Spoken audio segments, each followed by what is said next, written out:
Clara Whitfield pressed her back against the cold wall of the bridal room and let the tears fall. Not because she was afraid of the man waiting at the altar, but because she finally understood what no one had bothered to tell her. This marriage wasn't a rescue, it was a transaction, and she was the price being paid.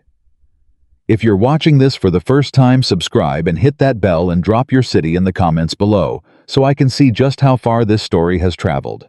The morning Clara Whitfield was supposed to become the happiest woman in Sutter's Crossing.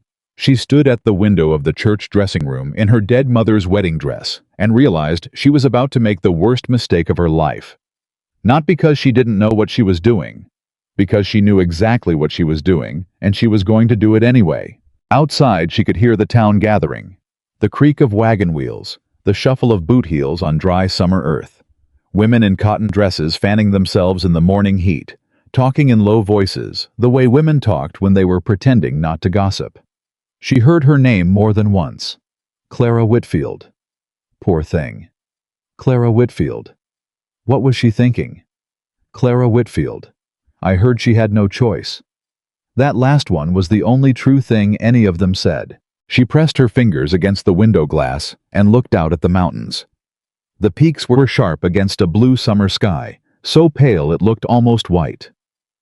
Up there, somewhere above the tree line, was the cabin where she would be living by nightfall. She had never seen it. She had never been invited to see it. She had only been told it existed the way you might tell someone about a place you've heard of, but never visited yourself. She had met the man she was marrying exactly twice. The first time was across a lawyer's desk with papers between them, and a man named Gerald Hatch reading aloud from documents she hadn't fully understood. The second time was 4 days ago on the front steps of the general store, when he had passed her on his way out and paused just long enough to look at her. Really look at her before pulling his hat down and walking away without a word. He hadn't smiled. He hadn't spoken. He had simply looked at her the way a man looks at something he isn't sure about, and then he had gone. That was Cade Merritt. The man everyone in Sutter's Crossing called the ghost of Ridgeline Mountain. Not to his face. Nobody said anything to his face. They said it the way people say things they believe but won't own behind hands in back rooms across fences in the early morning. They said he had broken a woman's heart so badly she left the territory and never came back. They said he hadn't spoken more than 50 words to anyone in town in the past 3 years. They said he came down off that mountain maybe 4 times a year, bought what he needed, and went back up before anyone could corner him long enough to ask him anything. They said he was cold. They said he was harsh. They said living with him would be like living with a stone wall that occasionally remembered it was supposed to feed the horses. Clara had listened to all of it. And then she had signed the papers anyway, because the alternative was losing the only thing her father had left her. Her father, George Whitfield, had died in April. Not dramatically. Not in the kind of way that leaves a story behind. He had simply gone to sleep one Tuesday evening and not woken up the following morning, and by the time Clara had realized something was wrong, he was already past the point where anything could be done. She had buried him beside her mother on the western edge of their property, under the 2 cottonwood trees he'd planted the year Clara was born, and then the letters had started arriving. The first one came from a man named Aldous Crane. She hadn't known that name then. She knew it very well now. The letter was polite in the way that letters are polite when politeness is being used as a weapon. Careful language, measured phrasing. The kind of words that sound reasonable until you read them 3 times and understand what's actually being said. What was being said was this: the Whitfield property, all 112 acres of grazing land and river access on the south slope of Ridgeline, didn't fully belong to Clara. It belonged in part to Aldous Crane, because her father had borrowed money from Aldous Crane 8 years ago, and the terms of that loan, buried in language that Clara suspected her father had never fully read, gave Crane the right to claim partial ownership of the land if the loan was not repaid in full within 3 years of the borrower's death. Her father had been dead for 6 weeks. The loan had never been repaid. Clara had taken the letter to 3 different men in town. The first was the sheriff, who read it slowly, handed it back, and told her she needed a lawyer. The second was the lawyer, who read it even more slowly, charged her $2 for the consultation, and told her the document appeared to be legally sound. The third was Reverend Calloway, who read it, set it down on his desk, and told her he would pray for her. None of them had helped her. None of them had offered to. And while she was going from door to door, Aldous Crane had already begun telling people in town that the Whitfield land was as good as his. He said it the way a man says something he knows is already decided. He said it over coffee at the saloon at the feed store counter outside the post office on a Wednesday morning when half the town was collecting their mail. How was a large man, Aldous Crane, heavy in the shoulders, thick in the middle, with a way of filling a room that had nothing to do with physical space, and everything to do with the understanding that he could cause trouble for anyone who disagreed with him. He owned the lumber mill. He owned 3 buildings on the main street. He had 2 sons who did his errands and asked no questions. He had been looking at the Whitfield land for years. Her father's death had simply given him the opening he needed. It was Margaret Holt who had mentioned Cade Merritt. Margaret was 63 years old, had outlived 2 husbands and a business partner, and had very little patience for what she called the particular stupidity of men who mistake legal maneuvering for justice. She ran the dry goods store on the corner of 3rd and Main, and she had known Clara's mother, and she had been one of the few people in Sutter's Crossing who had brought food to Clara's door in the weeks after her father died without being asked. Clara had been sitting in Margaret's back room behind the store going through the letter from Crane for what felt like the 100th time when Margaret set a cup of tea in front of her and said without preamble, "You need to talk to Cade Merritt." Clara had looked up. "Who?" "Ridgeline man. Lives up on the north face above your property line." Margaret sat down across from her. "He knew your father. Not well, but he knew him. And he's had his own business with Aldous Crane." "What kind of business?" "The kind where Crane tried to take something that wasn't his, and Merritt didn't let him." Margaret wrapped both hands around her own cup. 3 years ago, Crane tried to buy up the water rights to the creek that runs through Merritt's land. Merritt found the original territorial survey proved Crane's claim was fraudulent, and took it all the way to the county office without a lawyer, without help, without a single person in this town standing beside him. Clara was quiet for a moment. "And he won. He won. So why doesn't anyone—" She stopped. "Why does everyone talk about him the way they do?" Margaret looked at her steadily. "Because he won against a man most people in this town owe money to, or favors to, or are afraid of. And nobody likes to be reminded that they chose the wrong side." Clara looked down at the letter. "He won't help me," she said. "He doesn't know me." "No," Margaret agreed. "He won't help you for nothing, but there might be a way to make it worth his while." She paused. "His land borders yours on the north side. Crane wants both. If Crane gets yours first, Merritt's is next. He knows that. He's been watching this situation since before your father died." Another pause. "He needs a reason to move. You might be it." "What kind of reason?" Margaret looked at her for a long time. "The kind," she said carefully, "that involves a marriage certificate and a land consolidation agreement that makes both properties legally untouchable by a third party."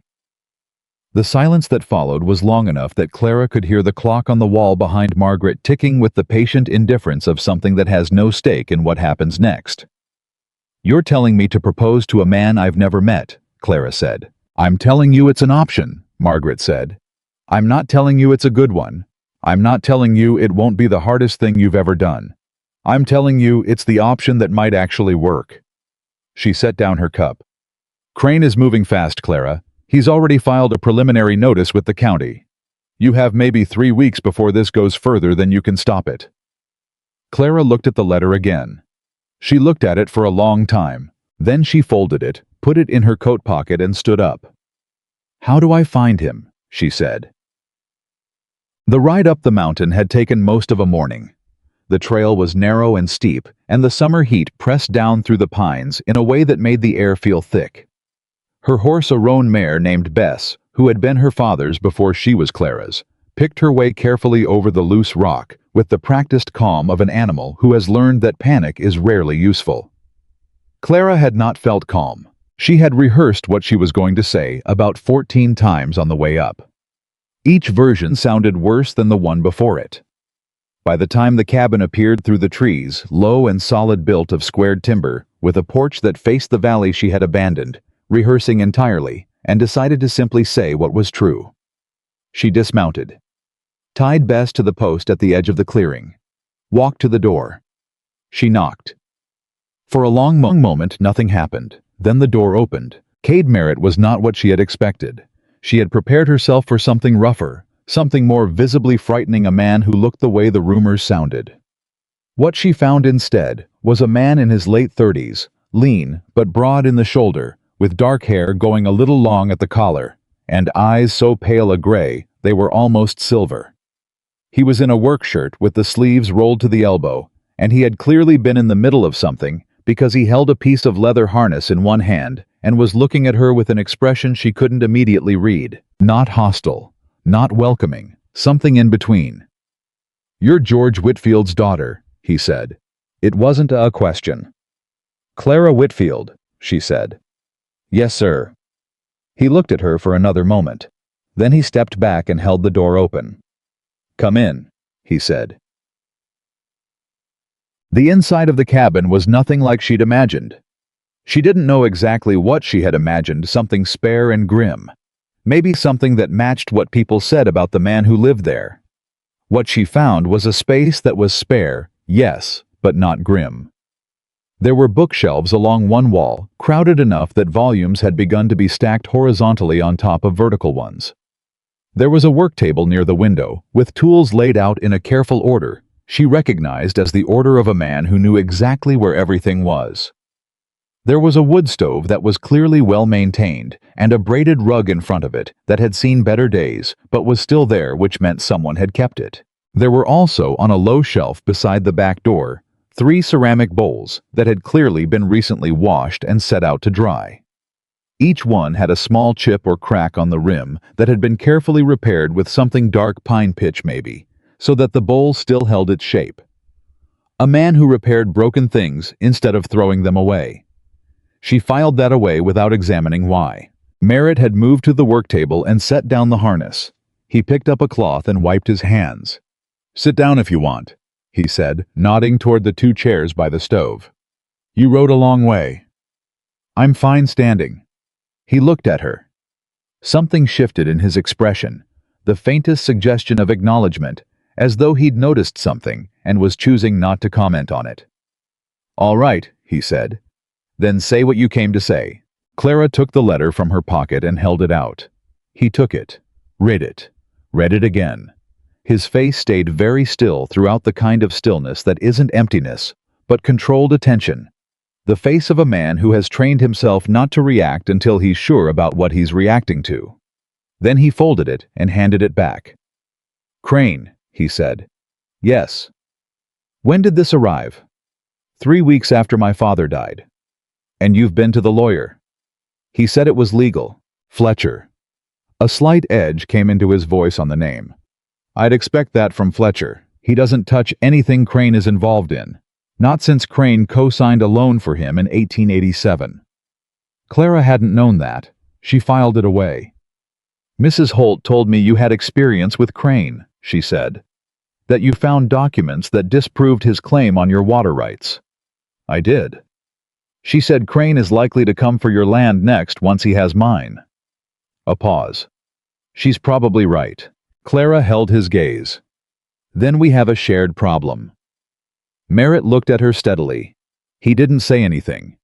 She was already beginning to understand a man who believed that silence was only a problem if you couldn't tolerate it. "There's a legal mechanism," she said, "that would consolidate both our properties under a single ownership that Crane couldn't challenge without reopening the original territorial survey from 1873, which would expose him, not us." She took a breath. "It requires both property owners to be related by marriage." The silence that followed was long enough that she heard the wind move through the pines outside and the soft sound of her own heartbeat in her ears. Then Merritt said, "How long have you been carrying that idea around?" "Since Tuesday," she said. 4 days. "And you rode up here today to say it out loud?" "Yes." He turned away from her and walked to the window. He stood there looking out at the valley below for what felt like a considerable amount of time. She didn't press him. She stood exactly where she was and waited because she had said what was true and there was nothing more to add to it. Finally he spoke. "I'm not an easy man to live with," he said, still looking out the window. "People will tell you that, and for once they'll be telling the truth. I'm up before sunrise and I work until dark, and I don't talk much when I'm tired." He paused. "This cabin has one bedroom and a storage room that could be made into another. The nearest neighbor is 4 miles down the trail." Clara waited. He turned from the window and looked at her. "If we do this," he said, "it's a business arrangement. You keep your land rights. I keep mine. We file the consolidation paperwork, and we live in the same house until Crane runs out of legal ground to stand on." His eyes were steady on hers. "I won't pretend to feel something I don't, and I won't ask you to. But I give you my word I won't be cruel to you, and in this territory, a man's word is the only thing that outlasts him." Clara looked at him. At the pale gray eyes that were watching her with something that was almost careful.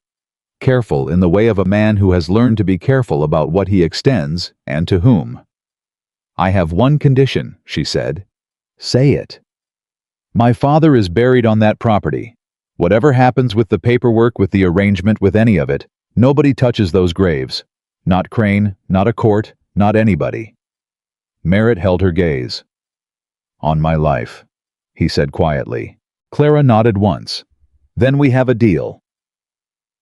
They were married 4 days later in the Sutter's Crossing Church in front of witnesses who were almost entirely there for the spectacle of it.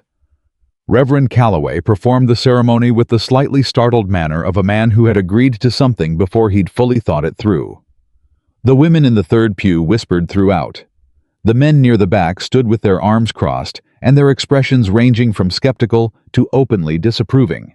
Aldous Crane was not present, but Clara had no doubt he heard about it before the afternoon was out. She wore her mother's wedding dress, which fit her imperfectly, and was 7 years out of fashion, and she stood beside Cade Merritt, who had come down the mountain in clean clothes and a hat. He'd clearly brushed sometime recently, and she said the words she was supposed to say in a voice that didn't tremble because she had decided beforehand that it wasn't going to tremble, and she saw no reason to negotiate with herself about it. Merritt said his words in a voice that was low and even, and carried to the back of the room without effort. When Reverend Calloway said he could kiss his bride, Merritt turned to her with an expression that was, if she had to name it, something like careful respect, and pressed his lips to her forehead briefly, and without ceremony, the way you might acknowledge something that deserved to be acknowledged without making more of it than it was. Several women in the pews audibly reacted. Clara kept her eyes straight ahead. The ride back up the mountain that evening was made in the particular late summer light that turns everything gold for about 40 minutes before the sun finally drops, and they rode side by side, not talking. The horses picking their way up the trail with the evening sounds of the mountains around them. Insects somewhere, a creek running fast over stone, the soft percussion of hooves on packed earth. Merritt had offered to take her bags. She had let him take one, kept the other herself. He hadn't argued. When they reached the cabin, he pushed the door open and stood back for her to enter first. "The storage room is cleared out," he said.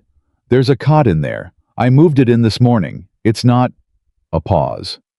"I'll get a proper frame built before the week is out." "The cot is fine," she said. He looked at her. "You sure?" "I've slept on worse." Something moved briefly across his face. She wasn't sure what it was. "There's food on the stove," he said. "Ate earlier, but I left some in case you were hungry from the ride." She was in fact very hungry. She hadn't eaten since morning. But she said thank you instead of saying that. She put her bags down beside the storage room door. She turned and looked at him. "Mr. Merritt," she said. "Cade," he said. "If we're going to do this, you might as well use my name." "Cade," she said. It felt strange in her mouth. Not unpleasant, just unfamiliar. "Thank you. For what you're doing. I know this wasn't—" She stopped, started again. "I know this isn't what either of us would have chosen." He was quiet for a moment. "No," he said. "But I made worse decisions out of worse reasons. This one at least makes sense." He moved toward the back of the cabin. "Get some food. Sleep if you can. We'll go over the paperwork in the morning." He said good night without looking back. She stood in the middle of the cabin that was now technically her home, in the dress that had been her mother's on the night that was technically her wedding night. And then she sat down at the table, put her face in her hands and let herself cry. Not because she was afraid of him. She wasn't anymore. Not because the arrangement was wrong. It was the only logical thing she'd been able to do in 6 weeks of impossible choices. She cried because she was 26 years old, and her father was gone, and her mother was gone, and the only thing left of them was 112 acres of land and 2 cottonwood trees. And she was sitting in a stranger's cabin on a mountain wearing a dress that didn't fit, having just married a man who had shaken her hand after the ceremony instead of saying anything. She cried because she was exhausted. She cried because she was alone. She cried because somewhere in the 4 days between Margaret Holt's back room and this moment, she had held herself so tightly together that she hadn't let herself do it until now, and now there was nobody to see it, which meant she finally could. She cried for about 10 minutes. Then she wiped her face, washed her hands at the basin, and went to see what was in the pot on the stove. It was a beef stew, still warm with potatoes and onions, and a seasoning she couldn't immediately identify, but which was careful. Not fancy, just careful, the kind of thing you make when you've spent enough time cooking alone that you've learned to do it right, because there's no reason not to. She ate 2 bowls. Then she went to bed. She woke before dawn to the sound of an axe. For one disoriented moment, she didn't know where she was. The ceiling was too low. The light was wrong. The morning sounds were not the sounds of the town. Then it came back to her. All of it in the quiet order of a person who has learned to manage themselves in difficult situations. She was on Ridgeline Mountain in Cade Merritt's cabin, which was now also her cabin because she was Cade Merritt's wife. She lay still for a moment listening. The axe was steady. Not rushed, not careless, a rhythm that said the man swinging it knew what he was doing and had been doing it long enough that it required no particular thought.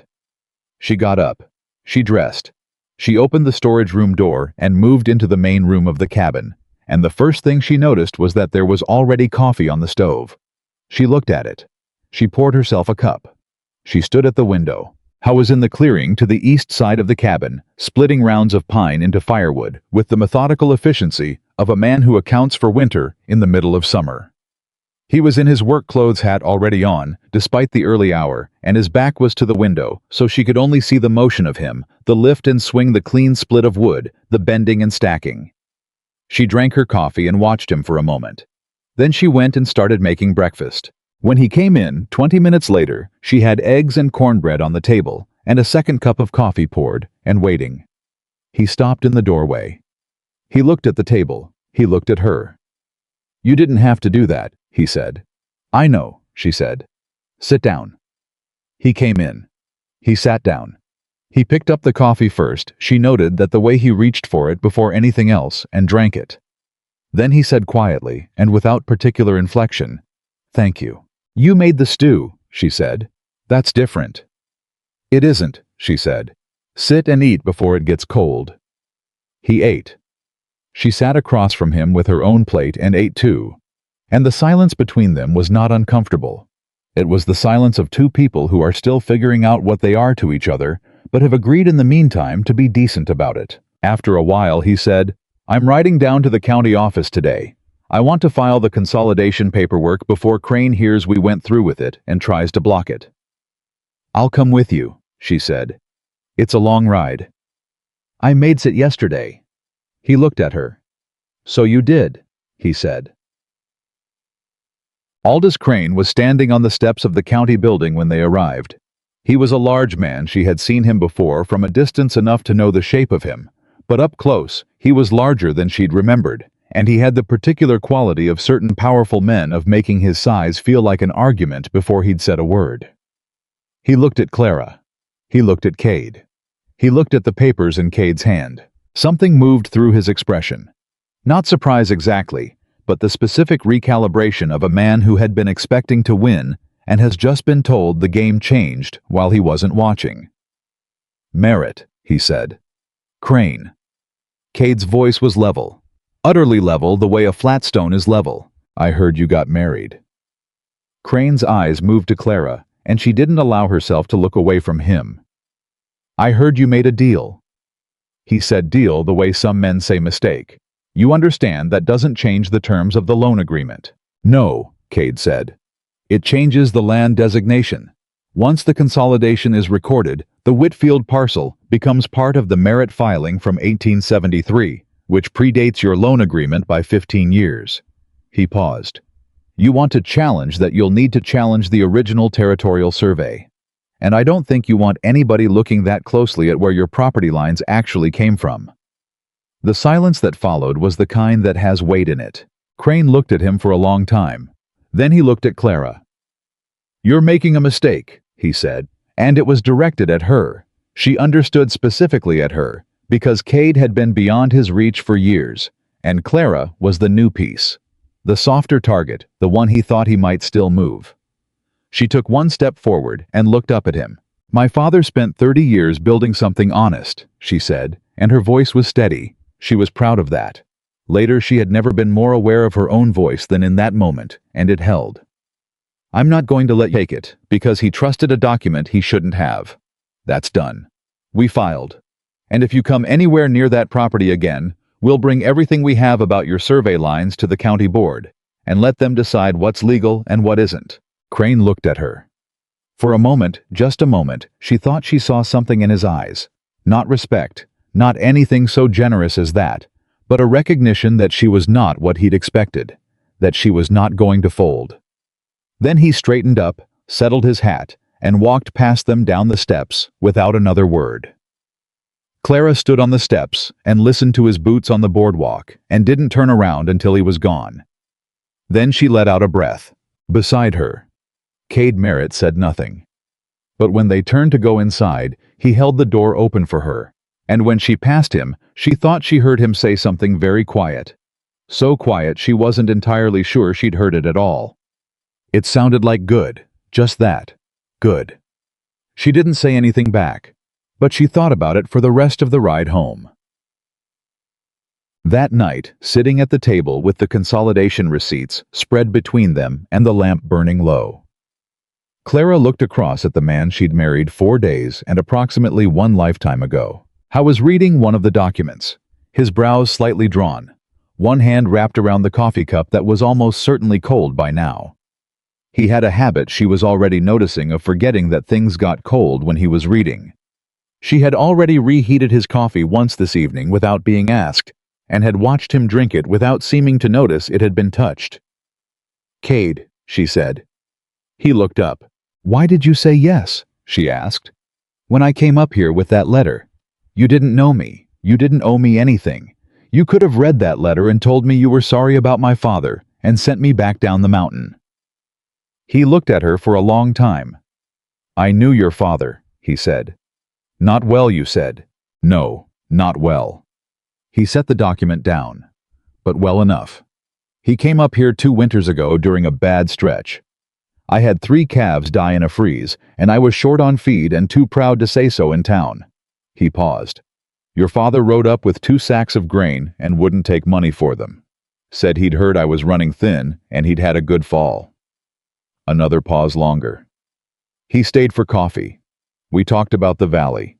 He didn't ask me anything about why I lived up here, or what happened before, or any of the things people usually want to know. He just drank his coffee and talked about the weather and left. Clara felt something move through her chest that she didn't have a name for in that moment. He didn't tell me that, she said. I don't think he would have. Cade picked up the document again. He wasn't the kind of man who did things to be talked about. She looked at him. No, she said. He wasn't. The lamp burned. The mountains were quiet outside. Clara looked down at the papers on the table at her name and his name written together in the county clerk's careful hand, and she thought about what it meant to be a person who showed up with grain for a stranger and asked nothing for it, and what it meant to be a person who remembered that for 2 years, and then when his daughter showed up in trouble, said yes. She didn't say any of that. She picked up her pen and initialed the bottom of the last page where the clerk had marked it. Get some sleep, Cade said without looking up from his reading. We've got fence work on the north line tomorrow, and the summer grass won't wait. Good night, Cade, she said.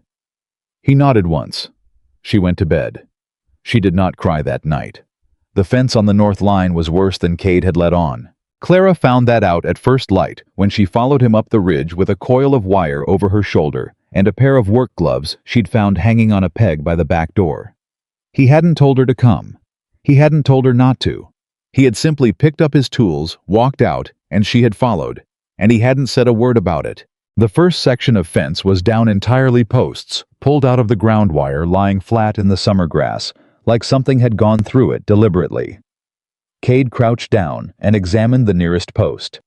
He turned it over in his hands. Then he set it down without comment.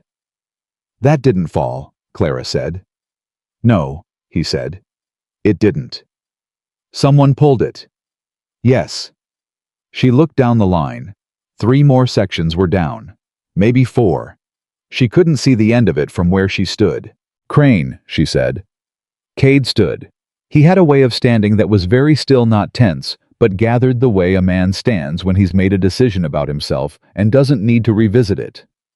"Can't prove that," he said. "But the timing's right." "What do we do?" He picked up the post. "We fix it," he said. "One section at a time." So they fixed it. Clara had never repaired fence before.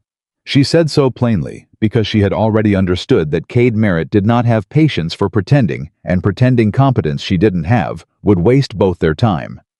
He showed her once how to set the post, how to run the wire, how to use the tensioning tool so the line went tight without snapping. Then he let her do it. She made mistakes. He corrected them without raising his voice and without making anything of it beyond the correction itself. The third time she got it right, he didn't say so out loud, but he moved on to the next section without double-checking her work, and she understood that was the same thing. They worked through the morning. The summer heat built slowly the way it does in the mountains, not the flat pressing heat of the valley, but something that came in layers, the air thin enough that she felt it in her lungs when she worked fast. By mid-morning her back was aching, and her hands were raw inside the gloves, and she had sweat through her work shirt. She didn't stop. Neither did he. Around midday, they sat on the ground at the end of a finished section and ate the bread and dried meat she'd wrapped in cloth before they left. He handed her a canteen without being asked, and she drank and handed it back. 7 sections, she said. 8, he said.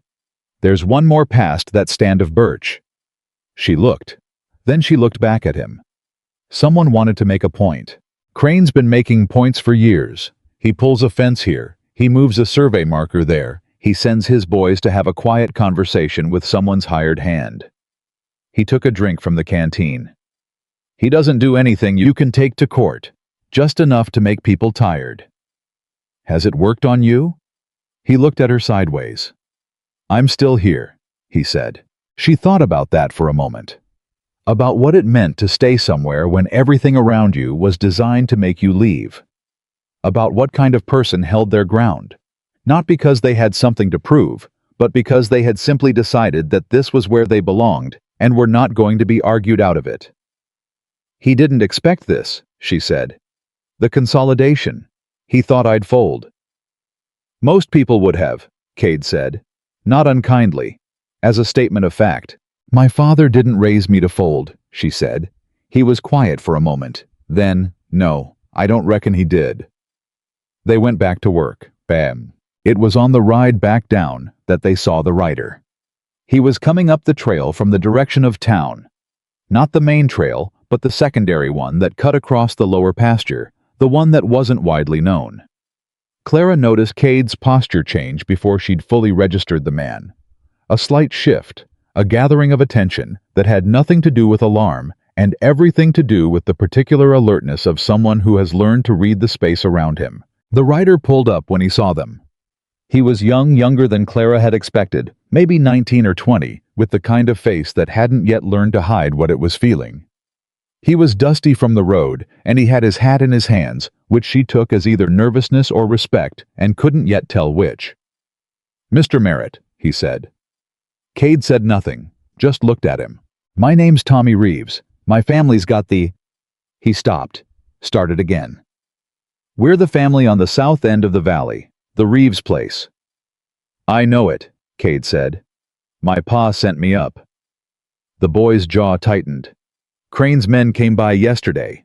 Said we owe back rent on a water easement we've had for 20 years.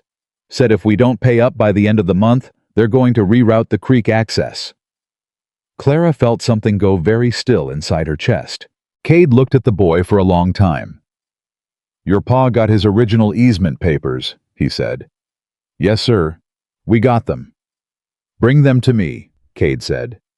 Don't talk to Fletcher, don't talk to Crane, don't sign anything anybody puts in front of you. Just bring me the papers.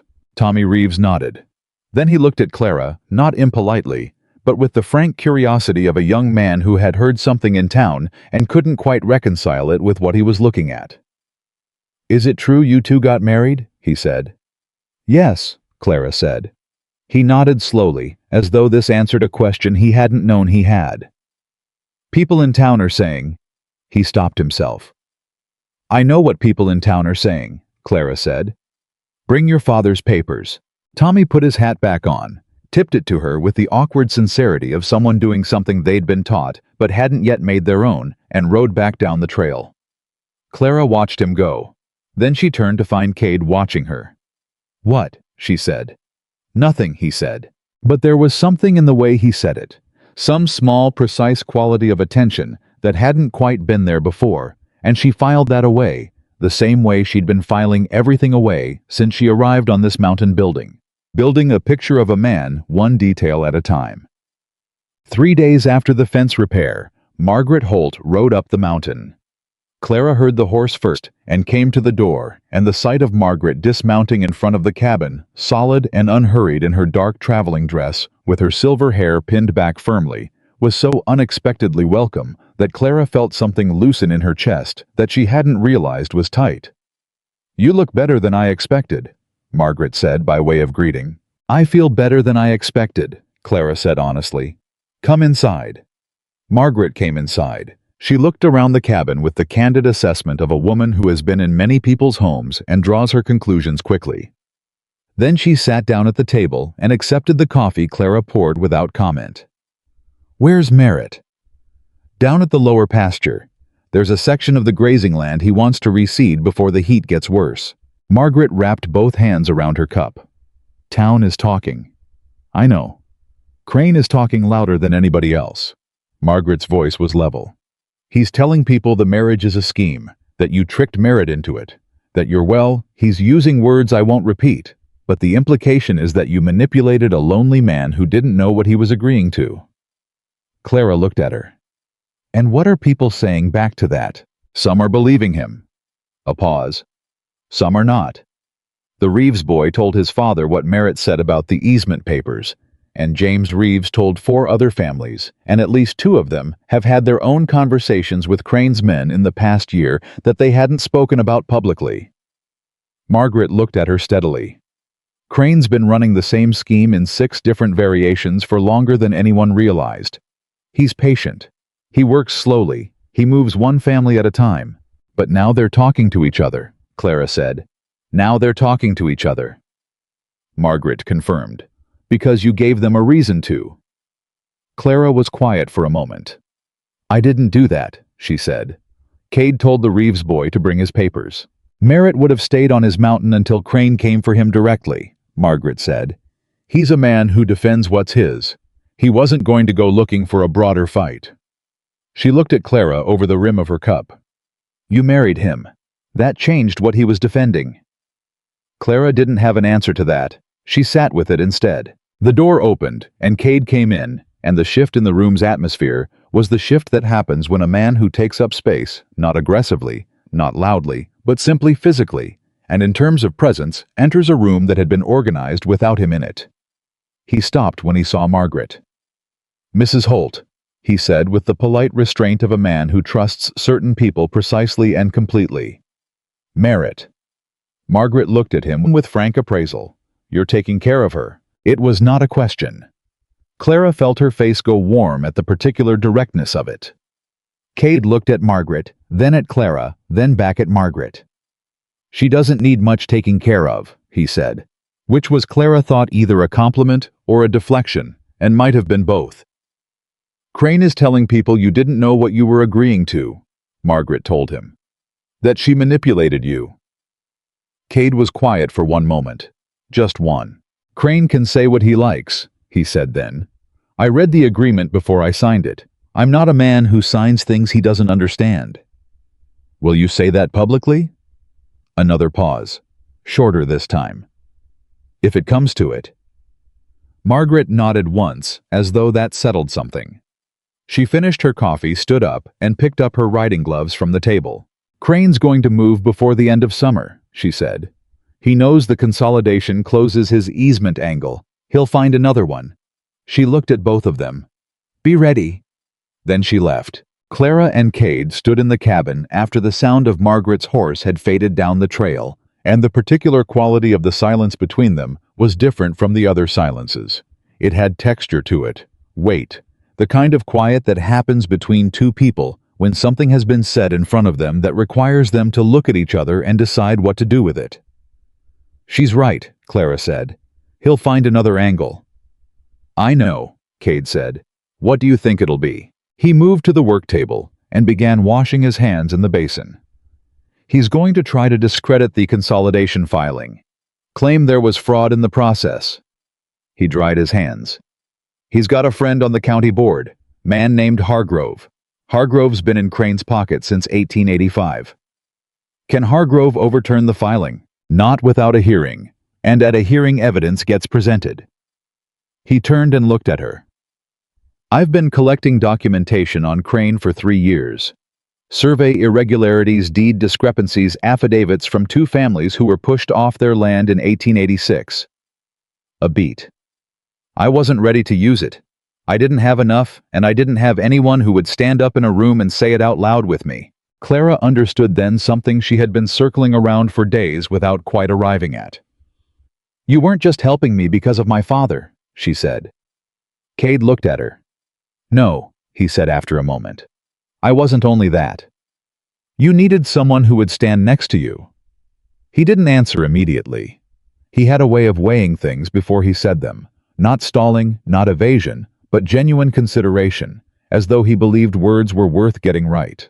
I've been on this mountain alone for 3 years, he said finally. I can defend my own land.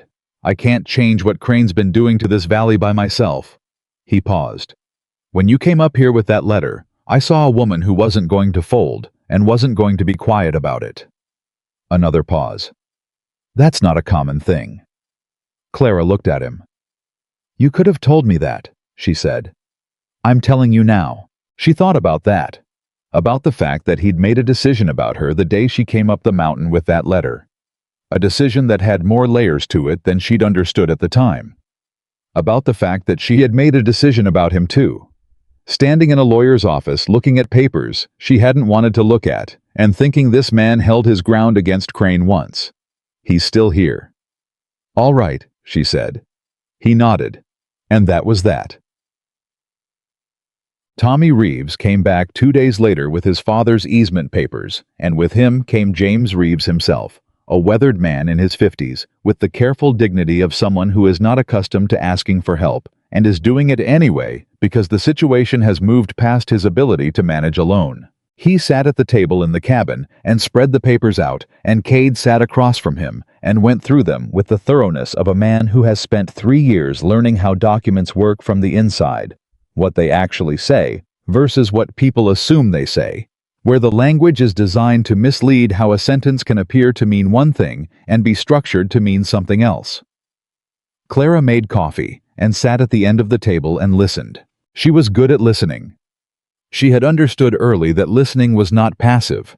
It was a form of attention that required you to track, not only what was said, but the shape of the silences around it, what people circled around, rather than approaching directly what they said loudly to cover what they were quiet about. What she heard listening to James Reeves talk was a man who had known something was wrong for 2 years and had not spoken because he had no one to speak to who would believe him and not be afraid of the consequences.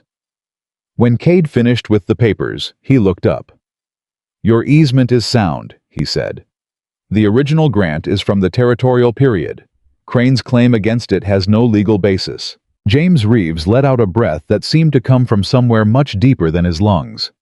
"I knew it," he said, and his voice had the particular roughness of a man who has been holding something for a long time and has just been told he can put it down. "But," Cade said, and Reeves stiffened. "Crane's going to keep pushing. A legal claim won't stop him, he knows that. Even if you have the papers, most people can't afford to fight it in court, and he's counting on that.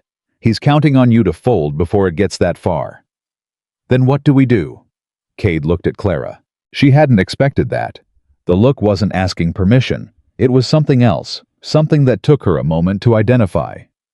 He was checking whether she was ready, whether she wanted to say it, or whether she wanted him to. "You talk to the other families," she said. "The ones Crane's been working on. You pool the documentation.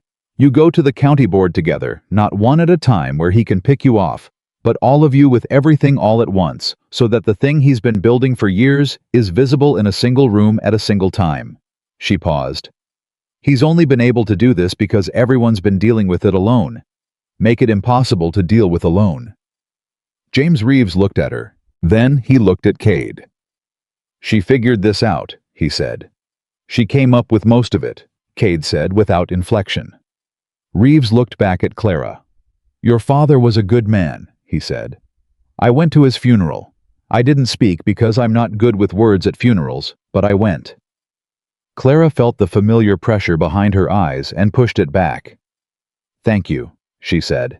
"You tell me what you need," Reeves said. "I'll talk to the Murphys and the Hendersons and the Garza family. The Garza brothers lost a parcel in '87 that nobody ever explained properly." He stood up and gathered his papers. "When do you want to move?" Cade looked at Clara again. 3 weeks, she said. "We need 3 weeks to get everything organized." Reeves nodded. He put his hat on. He looked at them both standing there at the table in the mountain cabin, and something in his expression shifted a recognition, maybe, of what this actually was. Not just a legal strategy.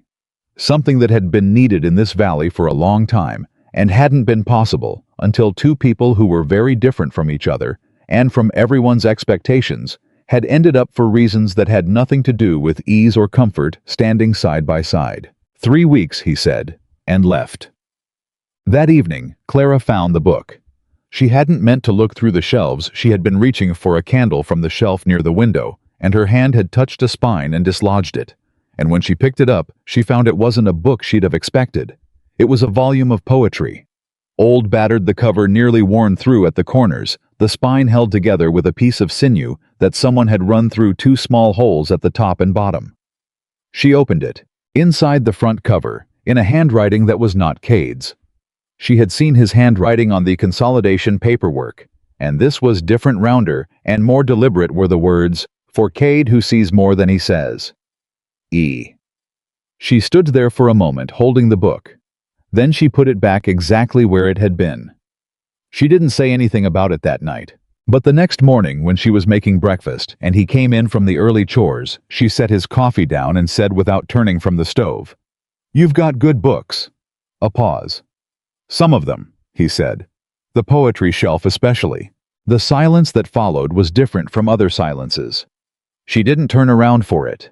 She kept her back to him and let the eggs do what eggs do, and she heard him sit down, and then she heard him pick up his coffee, and then he said in a voice that had something careful and deliberate in it, "My mother's. She used to read to me when I was a boy."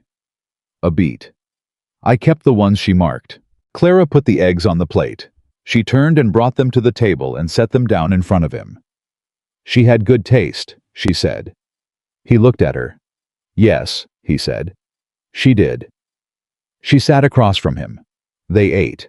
And the silence this particular morning had something in it that hadn't been there before, some quality of thaw of two people who have been keeping a careful distance, discovering that the distance has gotten shorter without either of them deciding to move. Joel. The trouble came in the 10th day. She found out from Tommy Reeves, who came up the trail at a near gallop just before noon, with his hat crooked and his horse lathered, and the particular expression of a young man who has been sent ahead of bad news. "Crane filed a formal complaint with the county board," he said, barely off the horse. "He says the consolidation was done fraudulently. He says—" The boy stopped. His jaw worked. "He says you lied about the nature of the marriage. Says it's not a real marriage. Says you told the clerk it was a full legal union, when it wasn't because it wasn't consummated. The word landed in the air between them, with the weight of something that had been designed to be precisely this uncomfortable. Cade was very still. Clara was very still. Tommy looked mortified. "I'm just the messenger, ma'am, Mr. Merritt. I'm just—" "I know," Clara said. "Thank you, Tommy. Can you give us a moment?" Tommy retreated gratefully toward the horses. Clara looked at Cade. Cade looked at Clara. "He found someone to talk," she said. "Hargrove," Cade said. "It's Hargrove. He's got access to the clerk's confidential filing notes. Someone in that office told Crane—" He stopped. "It doesn't matter how he found out," Clara said, and her voice was steadier than she felt. "What matters is whether it gives him legal standing to challenge the filing." "It might," Cade said, "depending on how the original territorial law reads on the definition of a valid marital consolidation." His jaw was tight. "I need to check the statute." "Check it," she said. "I'll deal with Tommy." He went inside. She walked over to where Tommy was standing with the horses, and she looked at the boy, and she said, "What's Crane planning to do with this?" "He's calling a public hearing," Tommy said. "He wants the county board to convene and review the filing. He's telling people around town that you used Merritt, that you took advantage of him, that Merritt didn't understand what he was agreeing to." He looked genuinely distressed. "He said it in front of my father, and my father near came apart over it. Said Merritt was a fool and you were worse." Clara felt the anger move through her. Not the hot, chaotic kind, but the cold, precise kind that comes when someone says something that is designed specifically to diminish someone who doesn't deserve to be diminished. "What did your father say back?" she asked. Tommy's chin came up. "Said he'd never known Cade Merritt to be a fool about anything in his life, and he'd stand up in public and say so." Something in Clara's chest settled. "Good," she said. "Tell your father we'll need him to." She went back inside. Cade was at the table with the statute open in front of him. He had the relevant territorial law in a document binder she hadn't known existed, which told her something about how long he'd been preparing for something like this. "Well," she said. He looked up. His expression was controlled. "The law is ambiguous," he said. "Under strict reading, a marital consolidation requires evidence of shared habitation and marital intent. The consummation question is a gray area." He paused. "Hargrove knows this. He's not going to rule on the law, he's going to rule on appearances. He's going to make it embarrassing enough that neither of us wants to fight it publicly." "He's wrong about that," Clara said. Cade looked at her. "He's counting on us being ashamed," she said. "He's counting on me being ashamed of a marriage that isn't what people expect, and on you being ashamed because he's calling you a fool. He wants us to go quiet." She met his gaze directly. "I'm not going quiet."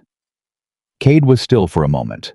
Something moved in those pale gray eyes, something she'd learned in 10 days to pay attention to, because it didn't appear often, and it meant something when it did. "Neither am I," he said. "Then we go to the hearing," she said. "And we take the Reeves family and the Murphys and whoever else James Reeves has talked to, and we put everything Crane has been doing in that room in front of that board, and we let the truth be the loudest thing anyone hears." Cade looked at her for a long, measured moment. "You know," he said, "when you came up this mountain with that letter, I thought you were desperate." "I was desperate," she said. "No," he said quietly. "Desperate people look for someone to solve their problem. You came up here with a solution. You just needed a second signature." She looked at him. She didn't know what to do with that exactly, with the precision of it, with the fact that in 10 days this man had seen her more accurately than people who had known her for years. "The hearing," she said. "The hearing," he agreed. Outside, Tommy Reeves was waiting with the news from town, and somewhere down in the valley, Aldous Crane was making calculations he believed were in his favor, and the summer heat pressed down over Ridgeline Mountain with the particular indifference of weather that does not care what is at stake. Clara picked up her coat from the peg by the door. Cade reached past her and held it open. She put it on. They walked out together. The county board hearing was set for a Thursday. That gave them 11 days. Cade spent the first 3 of those days riding. Not up the mountain, not down to town across the valley from one family to the next. Covering ground that Clara hadn't known. He knew this well. He knew which families had well water and which depended on creek access. He knew which parcels backed up against Crane's timber holdings and which were hemmed in by the road easements Crane had quietly acquired over the years. He knew this valley the way a man knows something he has been watching carefully for a long time without being able to do anything about it. Clara knew this because she rode with him. He hadn't invited her the first morning. He had simply not told her not to come, and she had learned by now that with Cade Merritt, that was as close to an invitation as she was likely to get. She saddled Bess while he saddled his roan, and they rode out together, and he briefed her on each family before they arrived. Not gossip, not speculation, but the relevant facts stated plainly, so that she would know what she was walking into. The Murphys had lost a parcel in 1888 to a deed challenge they couldn't afford to fight. The Garza brothers had signed a water-sharing agreement in 1886 that had seemed reasonable and had slowly been restructured over 3 years into something that was nearly a lease. One more signature away from giving Crane effective control of their irrigation. The Henderson family had a verbal agreement with Crane's father going back to the 1870s that had never been put in writing, and Crane Jr. had spent 5 years quietly establishing a paper record that contradicted it. Each one a different mechanism. Each one the same strategy. At the Murphy place, the oldest son, a man named Patrick, who was perhaps 40, with the careful eyes of someone who had been lied to enough times to treat every new development with suspicion, listened to. Cade spoke for about 3 minutes and then held up a hand. "What do you want from us?" he said. "Come to the hearing," Cade said. "Bring every document you have, every letter, every deed, every agreement. And if Crane comes after us for it." "He's already coming after you," Clara said. "He's been coming after you for 2 years. The only difference is that so far you've been dealing with it alone."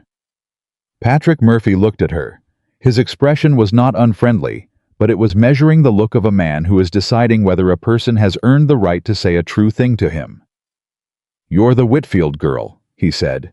"Clara Merritt," she said, and felt for the first time the weight of that name, not as a burden, but as a fact, a piece of ground she was standing on. Patrick Murphy looked at her for another moment. Then he looked at his brother who was standing in the doorway, and something passed between them that was years old and required no words.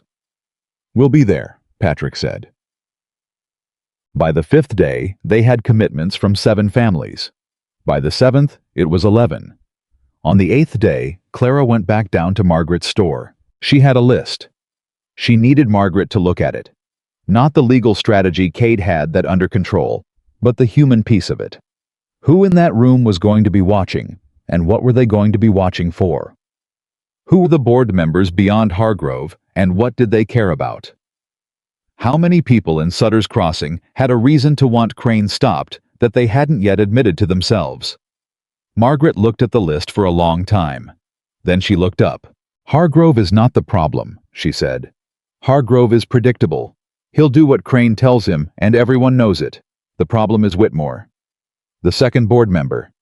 He's not in Crane's pocket, but he's afraid of him. There's a difference." Margaret set the list down.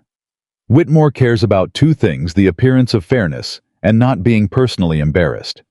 If you can give him a reason to vote against Crane that doesn't require courage, he'll take it." "What kind of reason?" "Evidence so clear that voting to ignore it would make him look like a fool." Margaret paused. "Not a participant in corruption, a fool. That's what he can't tolerate." Clara thought about that. "Cade has the survey documents," she said. "The irregularities in Crane's property boundaries. Are they clear enough for a man who doesn't want to understand them anyway?" "I'll make them clear enough," Clara said. Margaret looked at her with the expression she sometimes wore, not quite a smile, but the particular quality of attention that meant she was seeing something she approved of. "Your mother would have liked to see this," she said. Clara didn't answer. She couldn't for a moment. "Go," Margaret said not unkindly. "You've got work to do." On the 9th day, Crane sent men to the cabin, not his sons. Two men Clara didn't recognize hired, she thought, because there was something performative about their arrival, something that was designed to be noticed. They came in the middle of the morning, when the light was high and clear, and there was no ambiguity about who was approaching or from which direction. Cade was in the pasture. Clara was at the work table with the survey documents spread out cross-referencing the irregularities she'd marked against the county grid Cade had sketched out from memory. She heard the horses. She went to the door. The two men stopped at the edge of the clearing. The one in front, older with a flat effect that wasn't quite boredom and wasn't quite menace, but lived somewhere between them, touched the brim of his hat. "Ma'am," he said, "we're looking for your husband." "He's not available," Clara said. "We'll wait." "No," she said, "you won't." She came forward 2 steps and stopped with her hands at her sides. "You're on posted land and you weren't invited here. If you have business with my husband, you can put it in writing and send it through the county clerk's office." The man looked at her with the slight recalibration of someone who had expected less from her. "Mr. Crane wants to extend an offer," he said. "A fair buyout of both properties at market value. It's a generous offer, ma'am. More than fair." "Tell Mr. Crane," Clara said, "that there is no price for my father's land. Tell him we'll see him Thursday." The man looked at her for another moment. "You understand," he said, and his voice dropped just slightly, "that the hearing is not going to go the way you're planning." "I'll take my chances," she said. He held her gaze for one more beat. Then he turned his horse and rode back down the trail without another word, and his partner followed. Clara stood and watched them go until they were out of sight and started shaking. She looked down at them. These hands that had been completely steady while the men were there and were now trembling with the delayed arrival of what her body had understood was happening, even while her mind was keeping it at a manageable distance. She pressed them flat against her thighs and breathed. "They're gone." Cade's voice came from behind her. She hadn't heard him come up. She turned. He was standing at the edge of the porch, still holding the fence post he'd been carrying. He was looking at her with that careful, measured attention, the same look she'd seen him give the fence line the first morning, the look that assessed without judgment. "I know," she said. "You handled that right." "My hands are shaking," she said. "I know," he said. "That's not weakness. That's what happens after." He set the post down. "Come inside. I'll make coffee." She followed him in. He made coffee without ceremony, the way he did most things with a competence that didn't announce itself. She sat at the table and spread her hands flat on the survey documents and waited for the trembling to stop. After a moment, he set a cup in front of her and sat down across. "Crane sent them to rattle you," he said. "I know." "Did it work?" She looked up at him. "It worked a little," she said. "I'm rattled a little." Something in his expression shifted. Not softened exactly. Cade Merritt's face didn't soften in the way that phrase usually meant. But the quality of his attention changed, moved towards something that was warmer than his default and more direct. "Good," he said. "Means you're paying attention." "That's a strange way to look at it. Man who can't be rattled isn't thinking about what's real," he said. "You were scared, and you said what needed to be said anyway." He looked at her steadily. "That's the only kind of courage that counts." Clara looked at him. She thought about that for the rest of the day. The night before the hearing, she couldn't sleep. She lay on the cot in the small room Cade had built the proper frame 2 weeks ago, as promised, and she had a real mattress now, which she had not commented on, because she understood that commenting on it would mean acknowledging that he had done something kind, and he would find that awkward. And she stared at the ceiling and went through every document in her head. Every affidavit, every survey number, every family name, and every piece of their story that was going to be laid out in that room tomorrow. She heard him moving in the main room. She wasn't surprised. She didn't think he slept particularly well on any night, but on this one, she would have been shocked if he did. She got up, put on her coat over her nightdress, opened the door. He was at the table with a lamp reading not the legal documents, he had those memorized. The poetry book. He looked up when she came out. "Can't sleep," she said. Not a question. Neither an apology. "No," he said. He looked at the book in his hands for a moment, then closed it. Sit down if you want. She sat. For a while, neither of them said anything. The lamp burned. Somewhere outside, an owl called and didn't call again. "Tell me about before," she said. He looked at her. "Before you came up the mountain," she said. "You don't have to. I'm not asking for anything you don't want to say. But we've been living in the same house for 2 weeks, and tomorrow we're going to stand in a room together and ask 11 families to trust us. And I feel like I know your work and your habits and your coffee preference and almost nothing about who you were before all this." He was quiet for a moment. "What do you want to know?" he said. "The woman," she said. "The one who left. People talk about her." The lamp flame moved in a draft from somewhere. He watched it. "Her name was Nora," he said. "We were together 3 years. She was from the valley, a town girl not suited for the mountain." He paused. "I knew that. I knew it from the start, and I kept thinking it would change. That what was between us would be enough to make it work." He was quiet for a moment. "It wasn't. She left the territory in 1886. I don't blame her.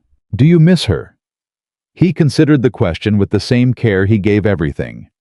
"I missed what I thought it was going to be," he said. "I'm not sure that's the same as missing her." Another pause. "After she left, I decided that was the last time I was going to put someone in a situation I knew wasn't right for them and call it love." Clara absorbed that. "Is that why you came up the mountain?" "Partly." He looked at the book. "Partly I came up here because the valley was getting smaller and louder, and I needed to think." He turned the book over in his hands. "I stayed because it was honest up here.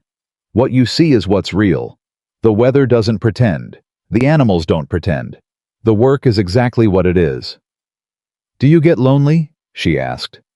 He looked at her, and for a moment, just a moment, the careful distance that he kept around himself, like a coat he'd been wearing so long, he'd stopped noticing it was there, went thin, and she saw through it to whatever was underneath a man who had told himself a story about solitude and had been living inside that story long enough that he'd stopped questioning whether it was true. "Yes," he said, "I get lonely." She didn't say anything to that. She didn't have anything to say that wouldn't be too much or too little.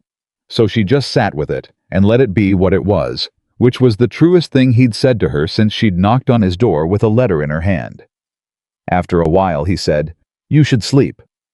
"So should you." "I'll sleep when the hearing's done."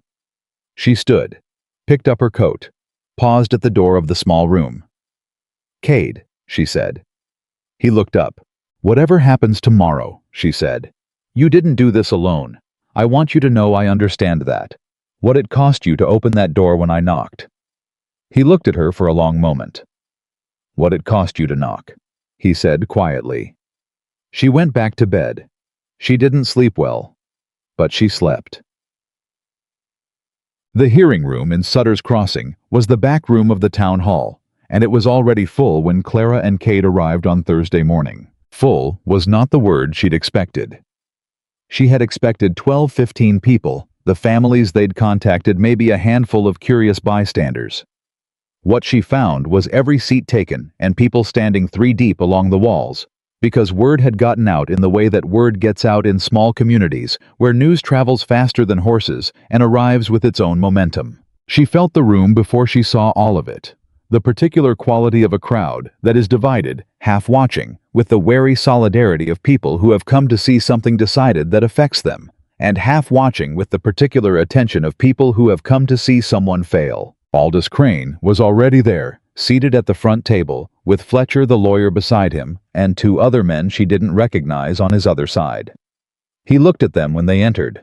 He nodded once at Cade, the nod of a man who is acknowledging an opponent's arrival without granting him anything by it. Cade didn't nod back. He guided Clara to the table on the opposite side, with one hand briefly at the back of her elbow. Not possessive, not performative. Just the kind of gesture a man makes when he's accounted for the space around him and wants to ensure something moves through it safely. And then he sat down and opened his document binder and became very still. The 3 board members took their seats. Hargrove in the middle, A thin man in a good suit with the expression of someone who has already decided and is performing the deliberation as a courtesy to appearances. Whitmore on the right, broader, more cautious with a pen, he kept picking up and putting down. The third, a woman named Adele Prescott, who ran the schoolhouse, sat on the left with her hands folded and her face giving away nothing.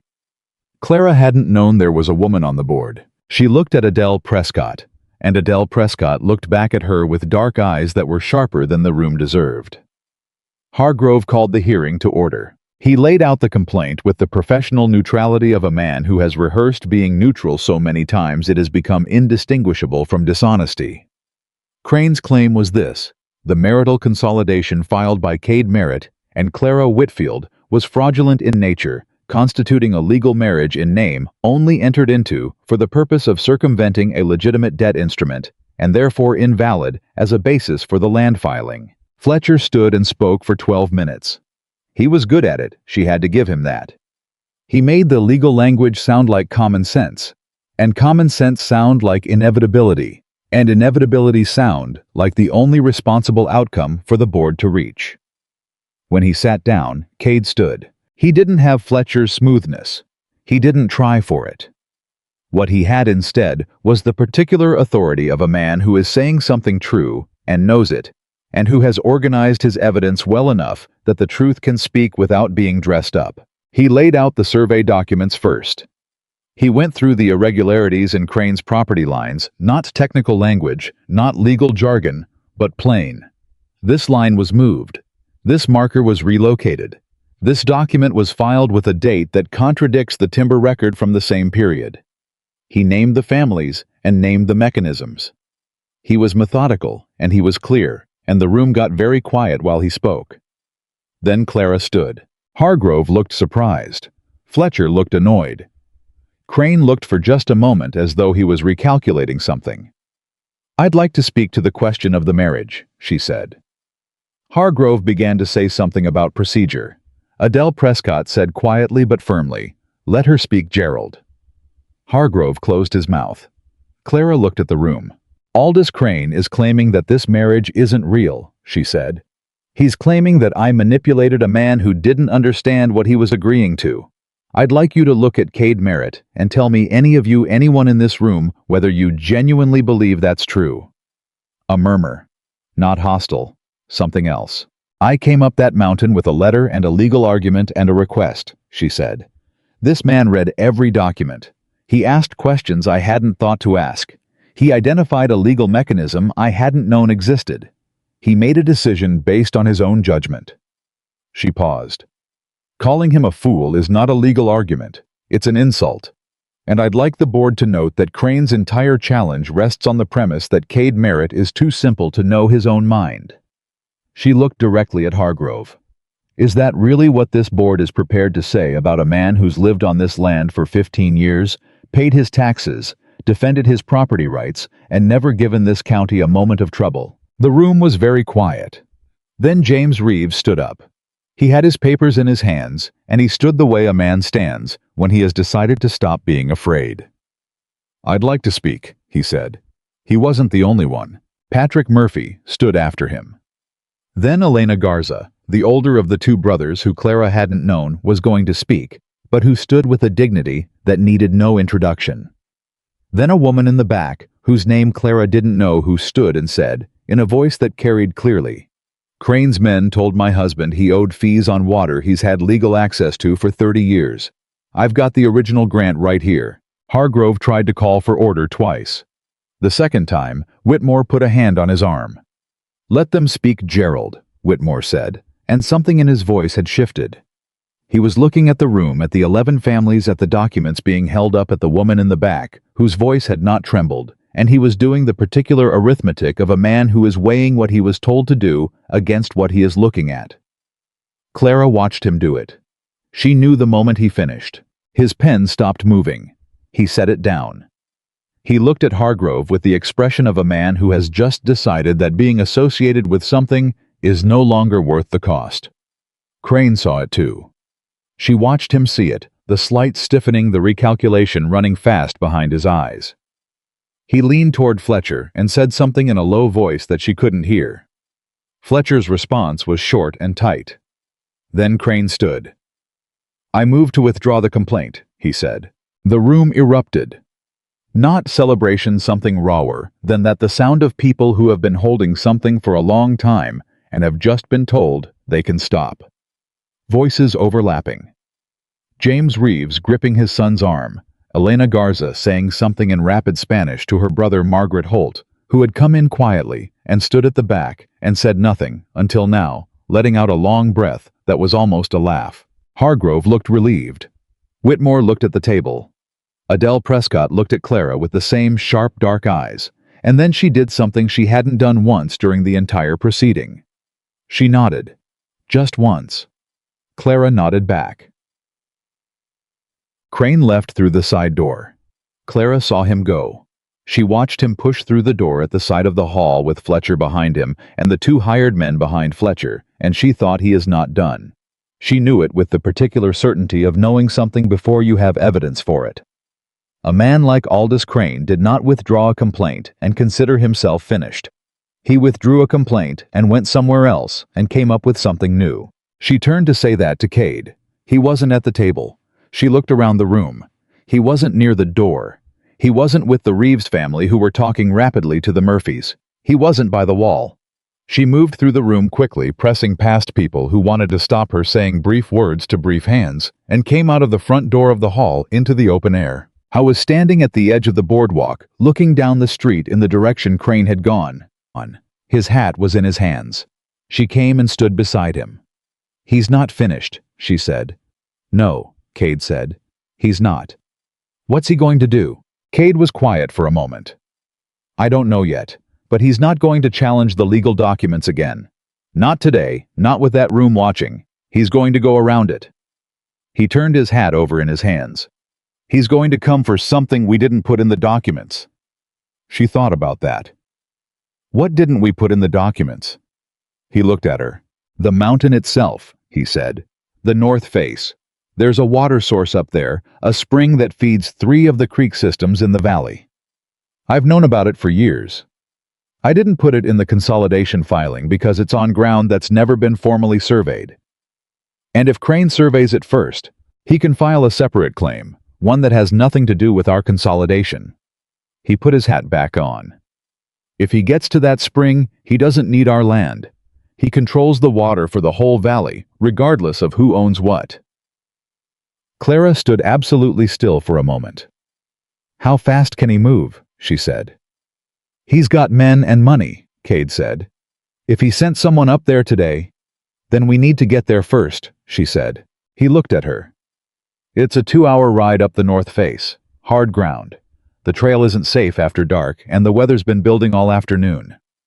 She looked at the sky. The clouds to the west were the particular color and density of a summer mountain storm in the hours before it arrives. Not dramatic yet, but committed. "How long do we have?" she said. 4 hours, maybe 5. "Then we have enough time," she said. "Clara." "We have enough time," she said again. "Let's go." For one moment, he looked at her with an expression she'd seen exactly once before, the night he'd read the poetry book, and she'd come out and asked about Nora, and he'd answered without the usual distance. The expression of a man who is surprised, and who is not used to being surprised, and who is not entirely unhappy about it. Then he put his hat down and said, "I'll get the horses." They rode hard. The trail up the north face of Ridgeline was steeper than the cabin trail switchbacks cut into rock loose shale in the upper sections where the tree cover thinned, and the footing got unreliable. Cade led and she followed, and she pushed Bess harder than she normally would have, because the clouds to the west were moving faster than she'd hoped, and the light was already going gold and thick the way it does in the hour before a storm. They were an hour up the trail when she heard the other horses. Not behind them. Below and to the west, coming up a parallel route she hadn't known existed through the timber on the far side of the ridge. She pulled up beside Cade. "You hear that?" "Yes." His voice was flat. "There's an old logging cut on the west side. Crane's men know it. They're going to get there before us." "Maybe," he said. And then he turned his horse off the trail and went straight up the ridge. Not a trail.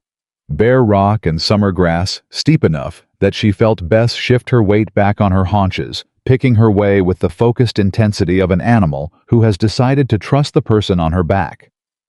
Clara didn't second-guess it. She followed. They came over the top of the ridge at a point she wouldn't have found in a month of looking a saddle between two rock outcroppings that opened out onto a small flat of grass above the tree line, and there in the center of that flat was the spring. A seep of clear water coming up through fractured granite pooling in a natural basin, running off in three thin lines that she could see spreading downhill in different directions. 3 creek systems. From one source. She understood looking at it exactly what it meant. Whoever controlled this controlled more of the valley's water than any land deed could. Below them on the west slope, she could hear the horses getting closer. Cade dismounted.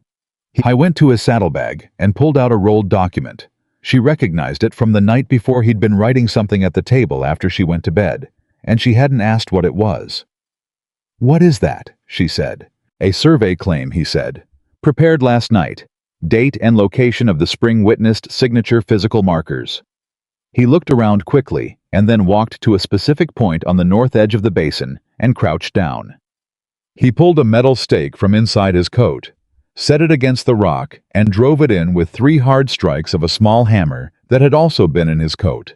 He had prepared for this. He had known or suspected, and he had prepared for it while she was lying on her cot, unable to sleep, and he had not told her because he'd been protecting the possibility, not keeping a secret, but not putting hope in front of something that might not happen. "Cade," she said. "One more," he said, and moved to the east edge. The horses below were very close now. She could hear voices, 2 men, she thought maybe 3. He drove the second stake. He stood. He came back to where she stood with the document in his hand, and he looked at her with that pale gray gaze that she had been learning to read for 2 weeks, and now in this moment read clearly, steady, resolved, present. "Witness," he said, and held the document out. She took the pen he offered. She signed where he pointed. He signed beside her. Then the first of Crane's men came over the western edge of the ridge. He pulled up short when he saw them. Behind him 2 more men came up and also stopped. The 3 of them looked at Clara and Cade standing beside the spring. They looked at the stakes. The first man, not someone she recognized, but someone with the particular look of a man who has just arrived, somewhere expecting to find it empty, and has not looked at the document in Cade's hand. "You're too late," Cade said. The man looked at him for a long moment. Then the clouds to the west opened up and the rain came down, sudden and absolute, the way mountain summer rain comes. And the man pulled his hat brim down against it and looked at his partners and looked back at Cade. "Crane's not going to like this," he said. "Crane doesn't have to like it," Cade said. "He has to live with it." Clara stood in the rain with water running off the brim of her hat and the signed document clutched to her chest under her coat to keep it dry. And she felt the cold of it and the weight of it and the particular quality of a thing that has just been decided. The 3 men turned their horses around. Cade looked at Clara. "You're soaked," he said. "So are you," she said. He almost smiled. It wasn't quite a smile. It was the thing just before a smile, the last moment before a man who has forgotten how to do something remembers that he used to know.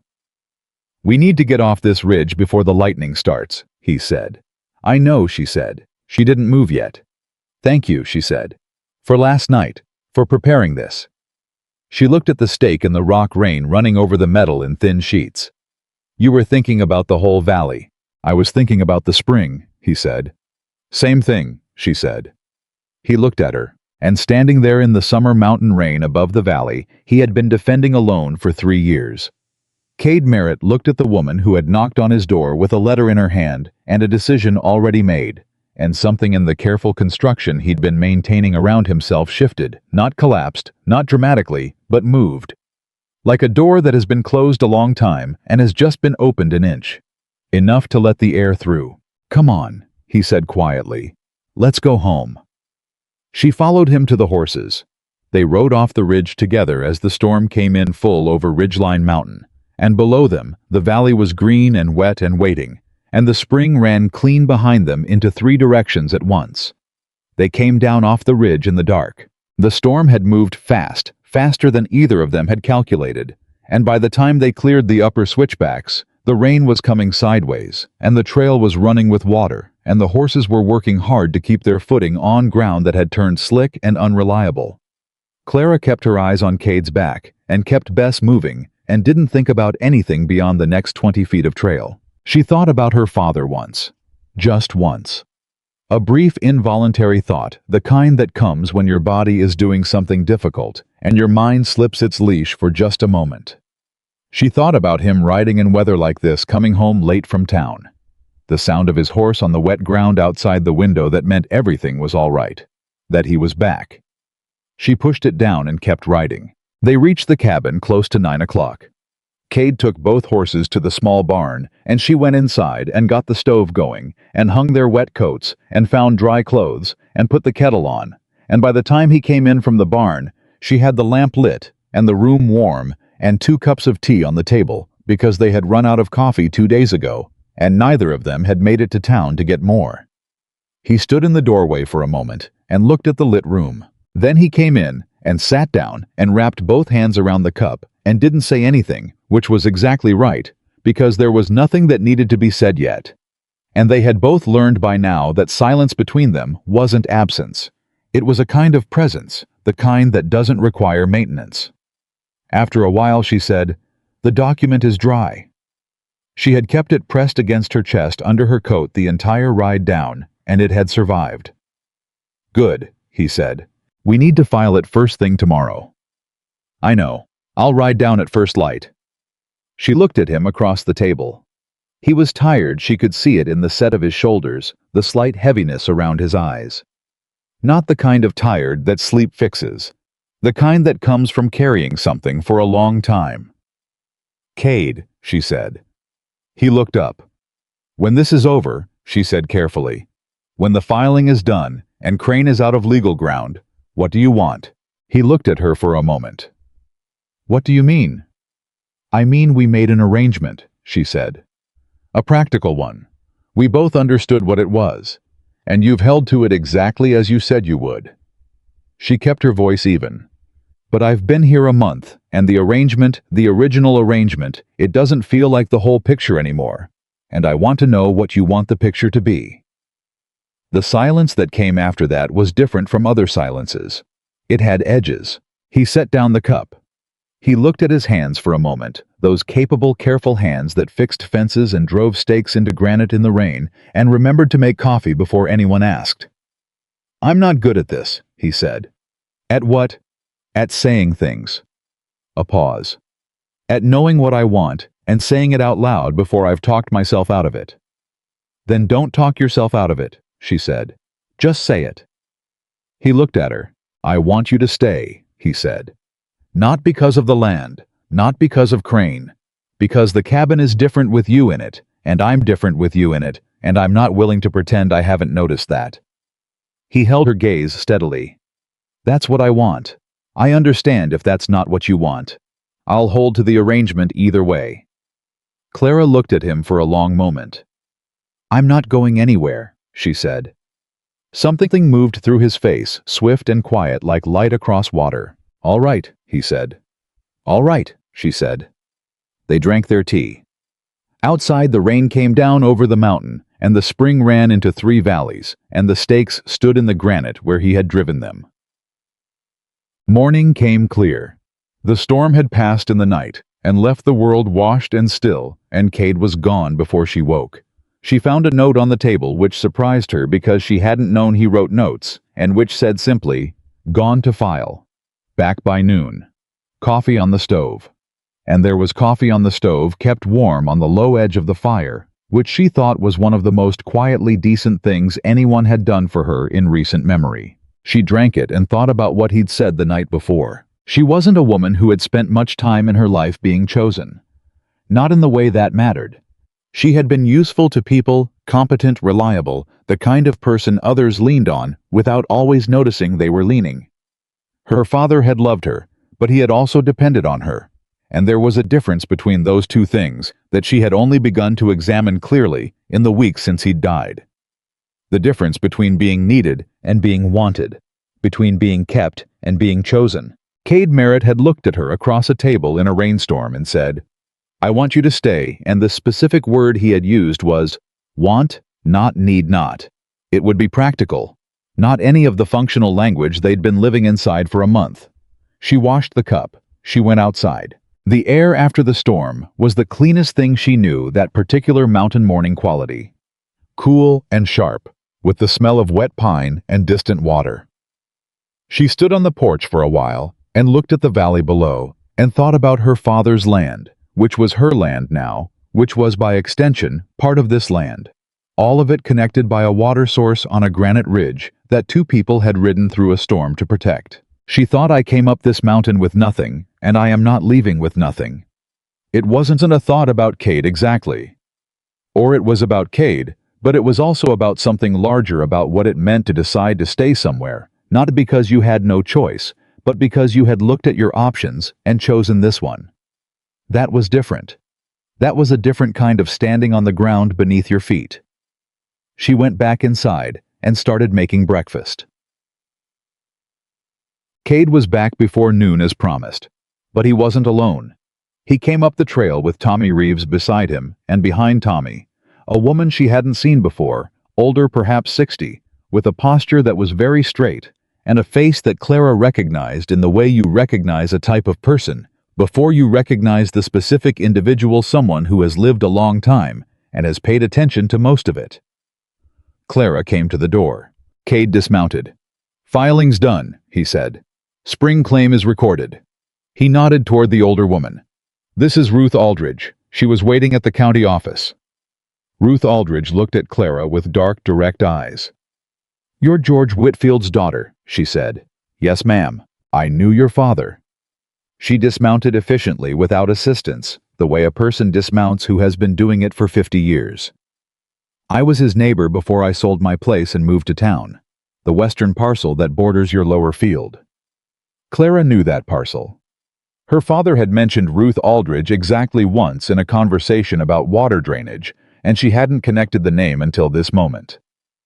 "Come in," she said. "All of you." They came in.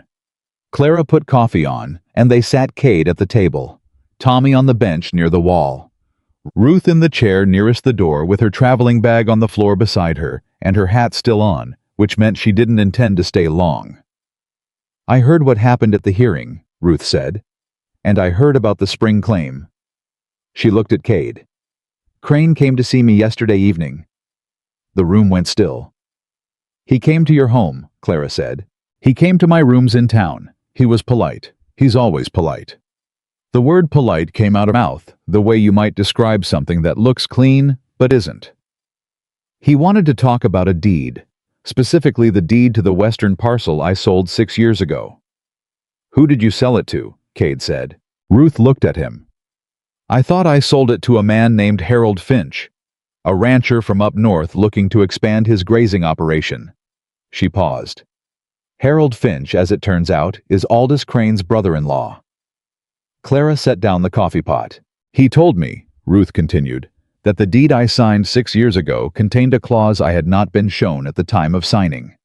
A right of first refusal clause which gives the current holder of that parcel the right to purchase adjacent land before any third-party sale or consolidation can take effect."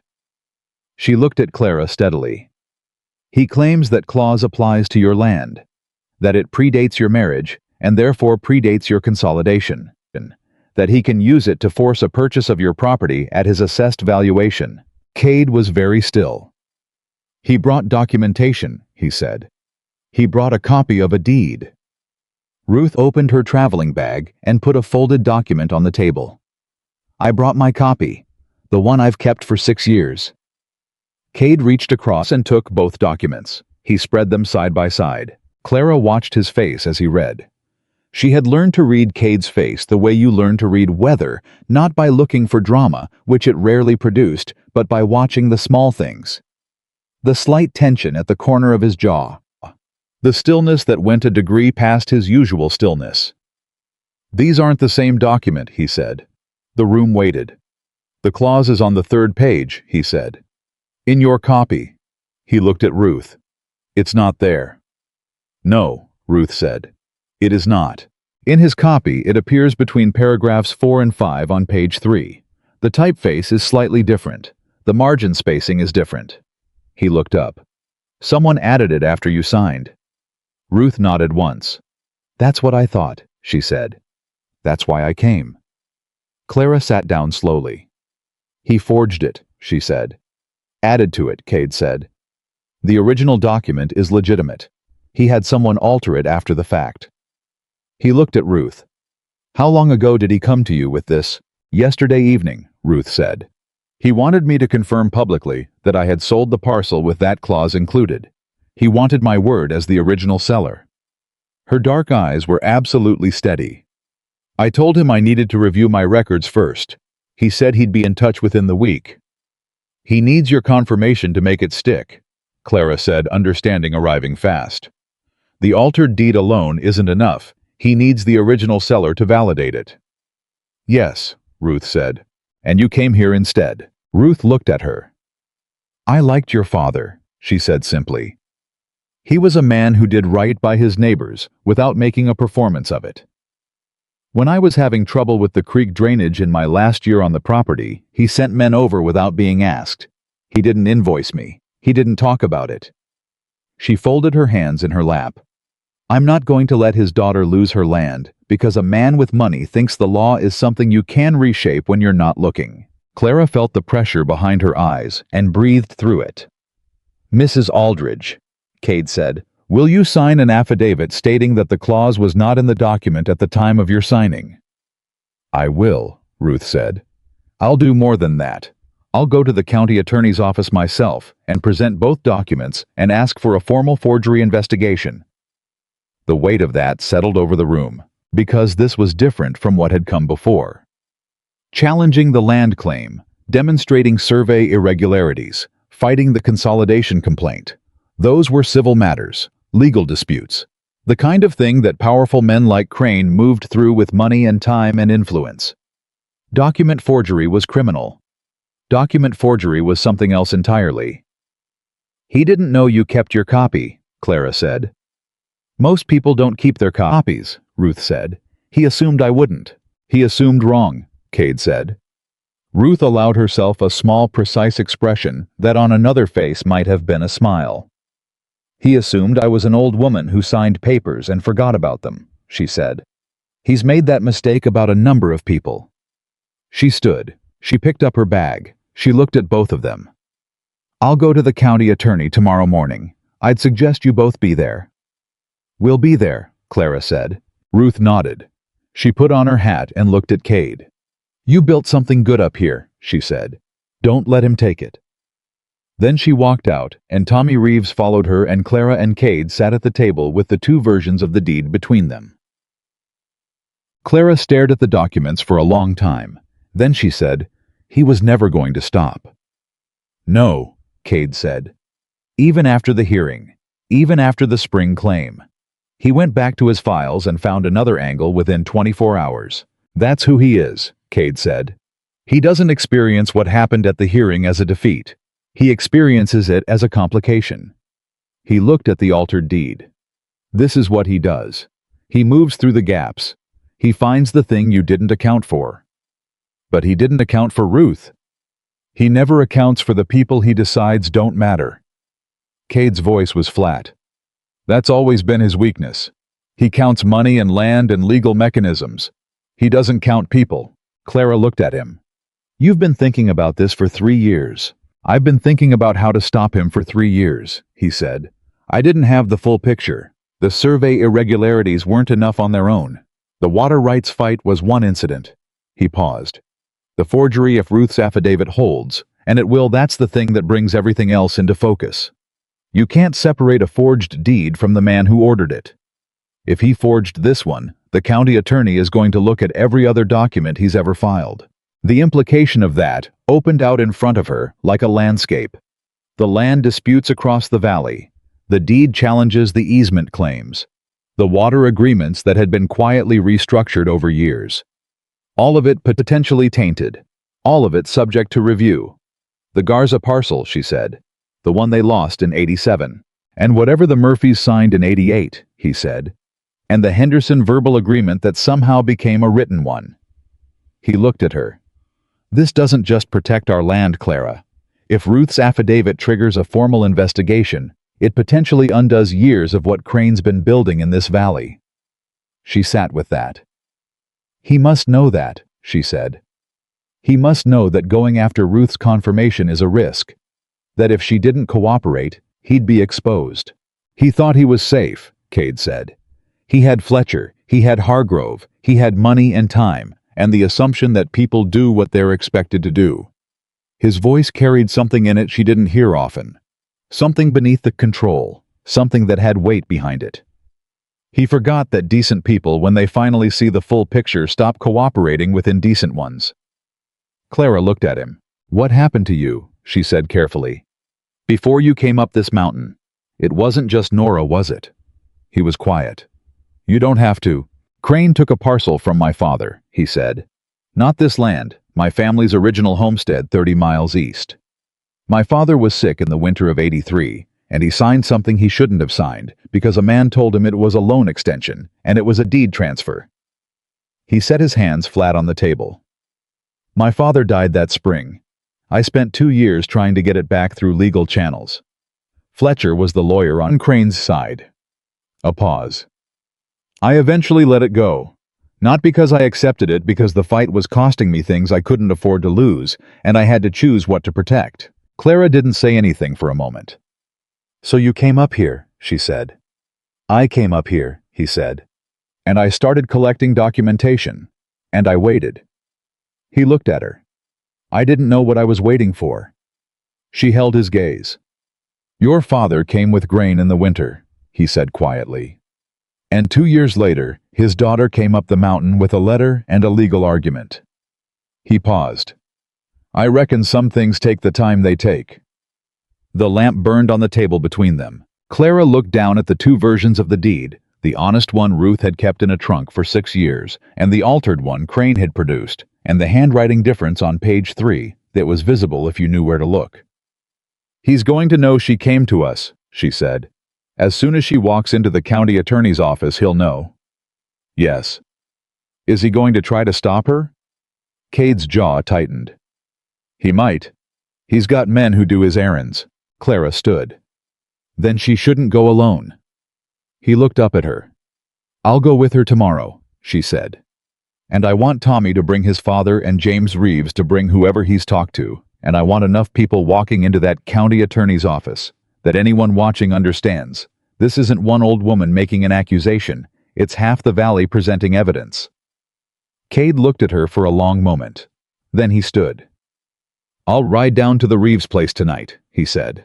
I'll write to the Murphys, she said. Tommy can carry it. He was already moving toward his coat. He stopped at the door and turned back. Clara.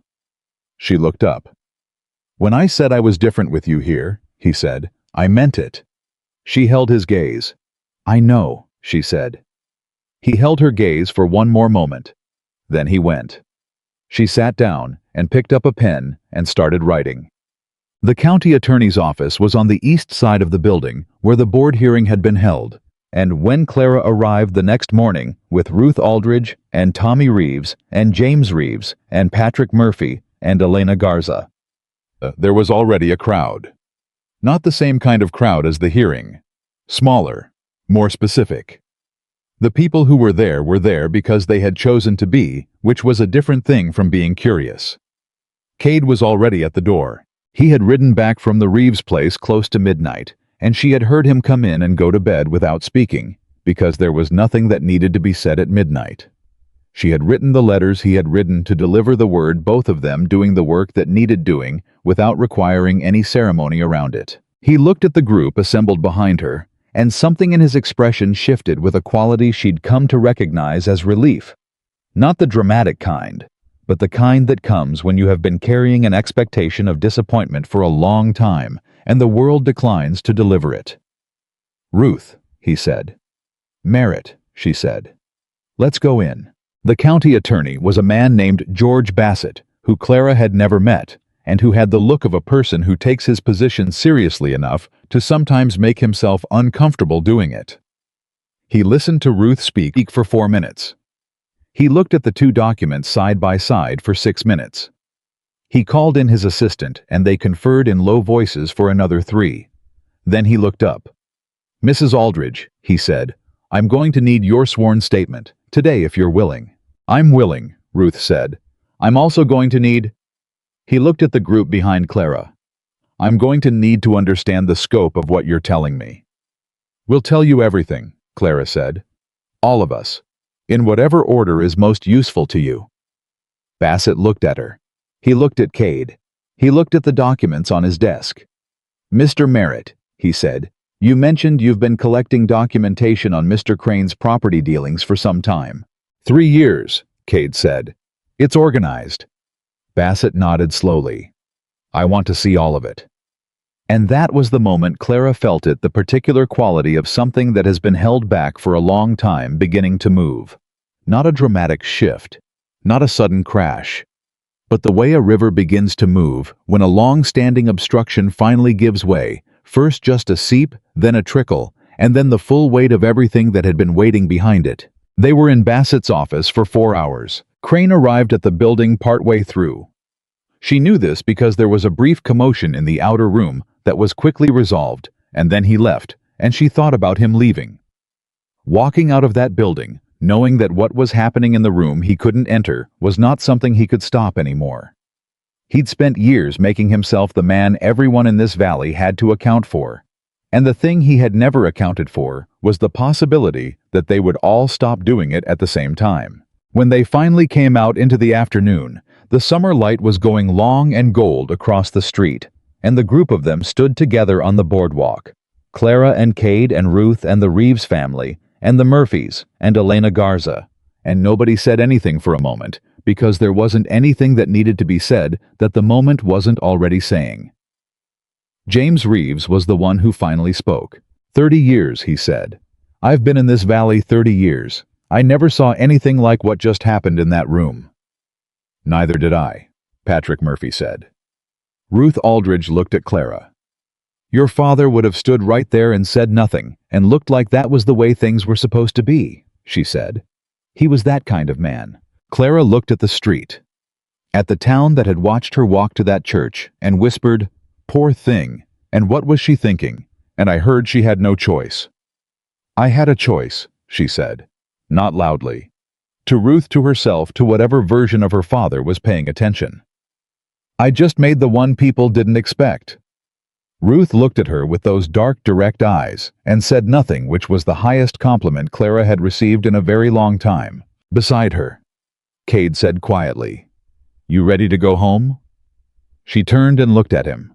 This man on a mountain that people called a ghost, who drove stakes into granite in a rainstorm and made coffee before she woke, and kept his mother's poetry books because she had marked the ones she loved, and she thought, yes. "Yes," she said. They walked to the horses together. From the end of the street, Margaret Holt stood in front of her store and watched them go, and she was smiling in the way of a woman who has been waiting to see something for a long time and is glad she lived long enough to see it. 2 weeks later, a letter arrived from the territorial governor's office. Cade was in the barn when it came. Clara was at the work table with the survey maps, which she had begun to learn in earnest, because the North Face claim required formal documentation that she had decided she was going to understand completely, rather than only partially. The letter was formal and dry and full of language. She had to read twice, but the substance of it was this: the county attorney had forwarded the evidence of document fraud to the territorial level. A formal investigation had been opened into Aldous Crane's land dealings in Sutter's Crossing and the surrounding valley, and all property transactions involving Crane or his affiliated parties from the period of 1883 to the present were subject to review. She read it a third time. Then she went to the barn door and said, "Cade." He came out. She handed him the letter. He read it. His face was very still throughout, as it always was when he was reading something that required him to be sure before he reacted. Then he read it again. Then he looked up. "It's not finished," he said. "No," she said. "It'll take time. The investigation will take months, maybe longer. The Garza parcel might come back to them. It might," she said, "or it might not. But it'll be looked at honestly. That's something." He nodded. He folded the letter and handed it back and looked at the valley below, at the green summer hills and the creek line she could trace from here and somewhere beyond the tree cover. The 2 cottonwood trees she hadn't been to see since she'd come up the mountain, the ones her father had planted the year she was born. "I want to go to the graves," she said. He looked at her. "Tomorrow," she said. "I want to go down to the lower field and sit with them for a while." She looked at the valley. "Is that all right?" "You don't need to ask me," he said. "I'm not asking permission," she said. "I'm asking if you'll come with me." He was quiet for a moment. "Yes," he said. "I'll come." She looked at the letter in her hand. She thought about Aldous Crane sitting somewhere in town tonight, reading whatever version of this letter had arrived for him, understanding that the walls of the thing he had built were no longer load-bearing. She felt no particular satisfaction at the image. Only the clean, quiet feeling of something being correctly settled the way you feel when a fence is mended and the line is true. She went back inside. She put the letter in the document binder. She made dinner. Cade came in from the barn and washed his hands and sat down, and when she set the plate in front of him, he looked up at her with the particular look, the one that lived between gratitude and something more than that, something that was still learning its own name, and he said, "Smells good." "Eat before it gets cold," she said, and she sat across from him, and they ate, and the mountain was quiet around them, and for the first time since her father died, the quiet felt like something she was inside rather than something pressing in from outside. That was different. That was everything. They rode down to the lower field the next morning. The cottonwood trees were exactly where she remembered them, at the western edge of the property, where the ground flattened, before it met the creek, where her father had planted 2 saplings. The spring she was born, and watched them grow for 26 years into something that gave shade. The graves were beneath them, marked simply the way her father had wanted things, her mother's name and dates, and now beside it, his own. Both stones set level and clean, because a neighbor had seen to them while Clara was fighting for the land that held them. She stood at the graves for a long time. Cade stood a few feet behind her, hat in his hands, giving her the distance without making it a departure. She hadn't cried. She had thought she might, coming down the trail with the morning still cool and the valley stretching out below them. But what she felt standing here wasn't grief exactly, or it was grief, but it was grief that had found its proper place inside her, no longer pushing against everything else, but settled, held. "He would have liked you," she said. She wasn't looking at Cade when she said it. She was looking at the stones. "He liked people who said what they meant," she said. "He didn't have much patience for performance." She paused. "He would have offered you coffee and talked about the weather, and never once mentioned any of this, the land, the fighting, any of it, and you would have left thinking it was a pleasant visit. But he would have known. He always knew." Cade was quiet behind her. "I think he knew something was coming," she said. "Before he died. He was tired in a way that wasn't the work I could tell the difference by then after years of watching him. He was tired in the way of a man who's been keeping something at bay for a long time." She pressed her hand briefly against the top of her father's stone. "I think he was afraid of what would happen to this land when he was gone. I think he carried that. I wish he hadn't had to." She stepped back. She turned and looked at Cade. He was watching her with those pale gray eyes that she had learned to read, that she was still learning to read, because he had layers that revealed themselves slowly and in no particular order, like a landscape you think you understand until the light changes. "He doesn't have to carry it anymore," Cade said. "No," she said. "He doesn't." She picked up Bess's reins. "Thank you," she said, "for coming." "I told you I would," he said. She looked at him. "I know. I'm thanking you anyway." He put his hat on. Something in the line of his shoulders was different from the way it had been a month ago. Less braced, she thought. Less organized against the possibility of something coming.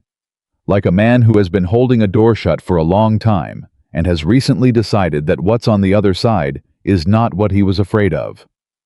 They rode back up the mountain together. The investigation moved, the way. Government things moved, not fast, but steadily, with the particular momentum of a process that has been correctly set in motion, and no longer requires human urgency to maintain itself. George Bassett sent word twice in the following weeks. First, to confirm that the forgery finding on the Aldridge deed had been formally substantiated by a document examiner brought in from the territorial capital. Second, to let them know that Crane's legal team had filed a counter-complaint claiming the original consolidation was invalid, a last attempt to reopen ground that had been closed, and that Bassett had dismissed it in 4 sentences. Clara read both letters at the work table and filed them in the binder and went back to whatever she had been doing, and Cade watched her do it with the expression of a man who is observing something he finds quietly remarkable and has no particular intention of saying so out loud. He didn't need to.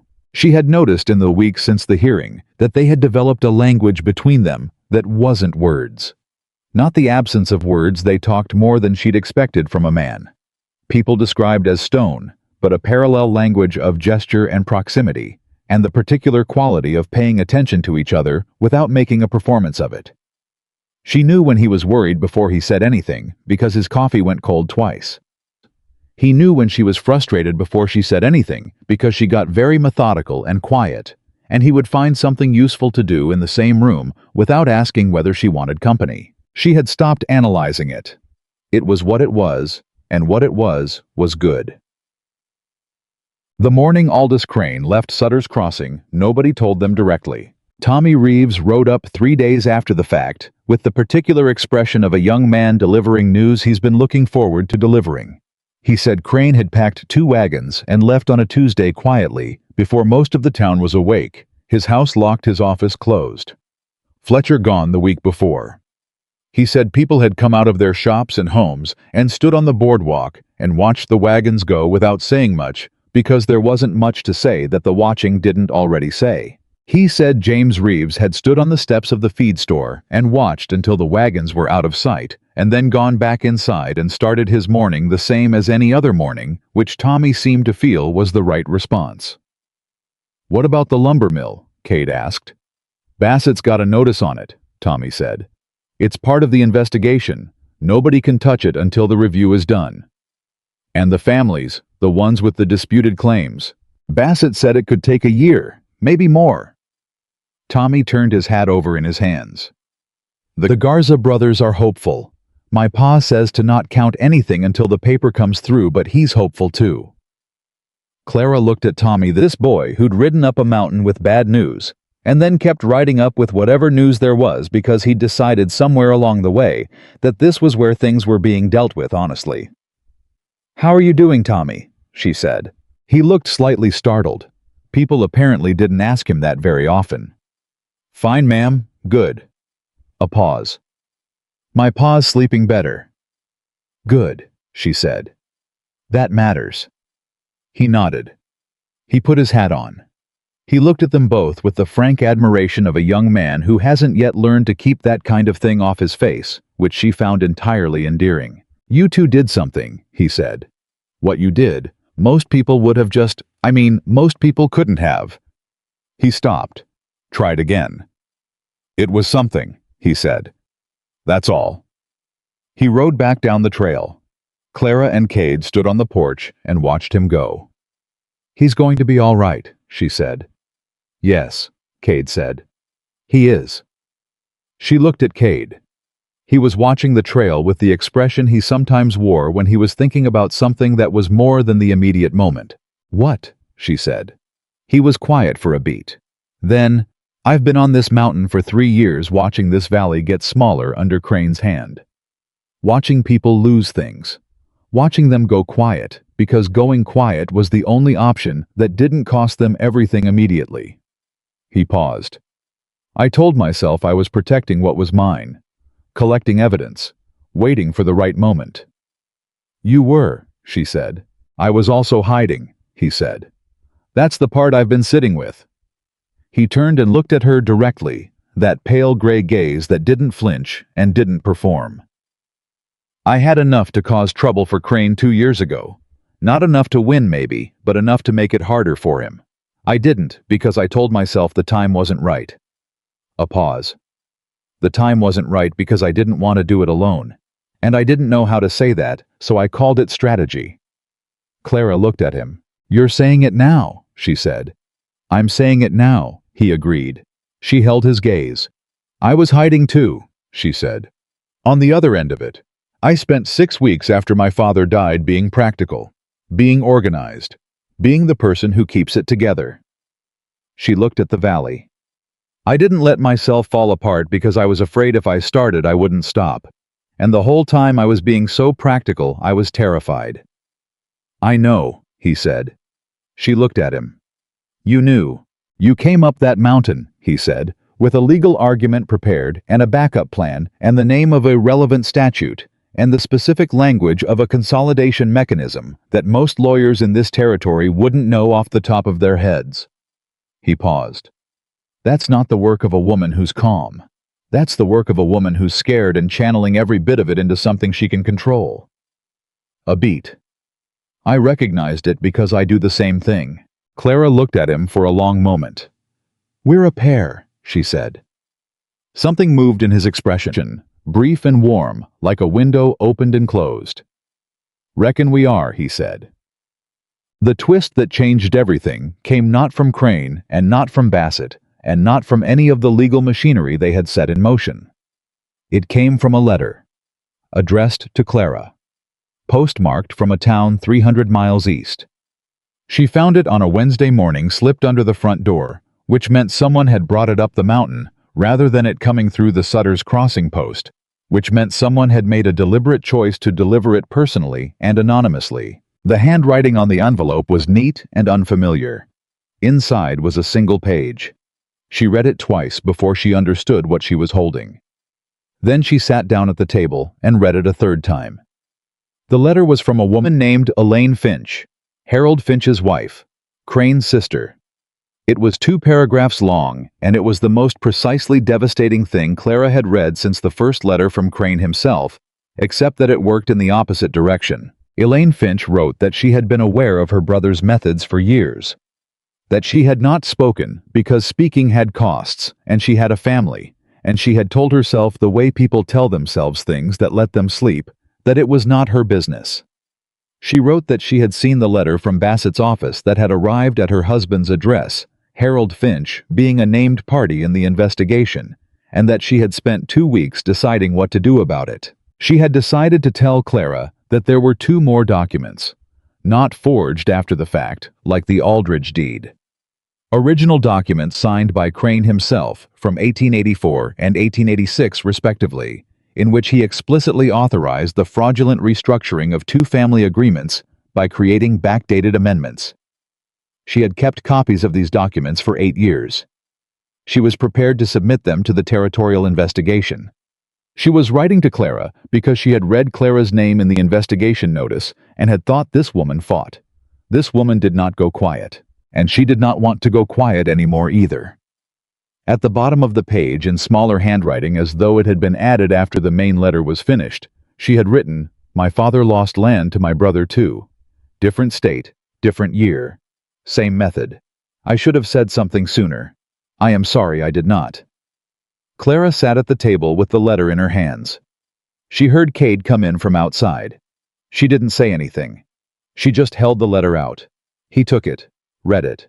The silence while he read had a quality she'd come to know, the silence of information arriving and being processed by a mind that took things seriously and didn't rush its own understanding. When he finished, he set the letter down. "His own sister," he said. "Yes." "She's had those documents for 8 years. "Yes." Howe was quiet for a moment. "She came to it in her own time," he said. "Not a judgment. An acknowledgement of something true about how people work, that they arrive at the right thing when they arrive at it, and the arriving is sometimes slow, and the slowness is its own kind of cost." "I need to write back to her," Clara said. "Yes," he said. "And we need to get this to Bassett today." "I'll ride down this morning." She looked up at him. "I'll come with you." He looked at her. Then he looked at the letter. Then back at her. "You know what this means," he said. "It means the investigation has teeth it didn't have before," she said. It means the case against him isn't just about what he did to this valley. It's about a pattern, a long one. It means Crane's likely looking at criminal prosecution, Cade said, not just civil review. The weight of that settled over the room. She thought about Aldous Crane on those wagons leaving Sutter's Crossing on a Tuesday before the town was awake. She wondered if he'd known this was coming, if Elaine had warned him, or if she'd made her decision after he was already gone. She thought it probably didn't matter.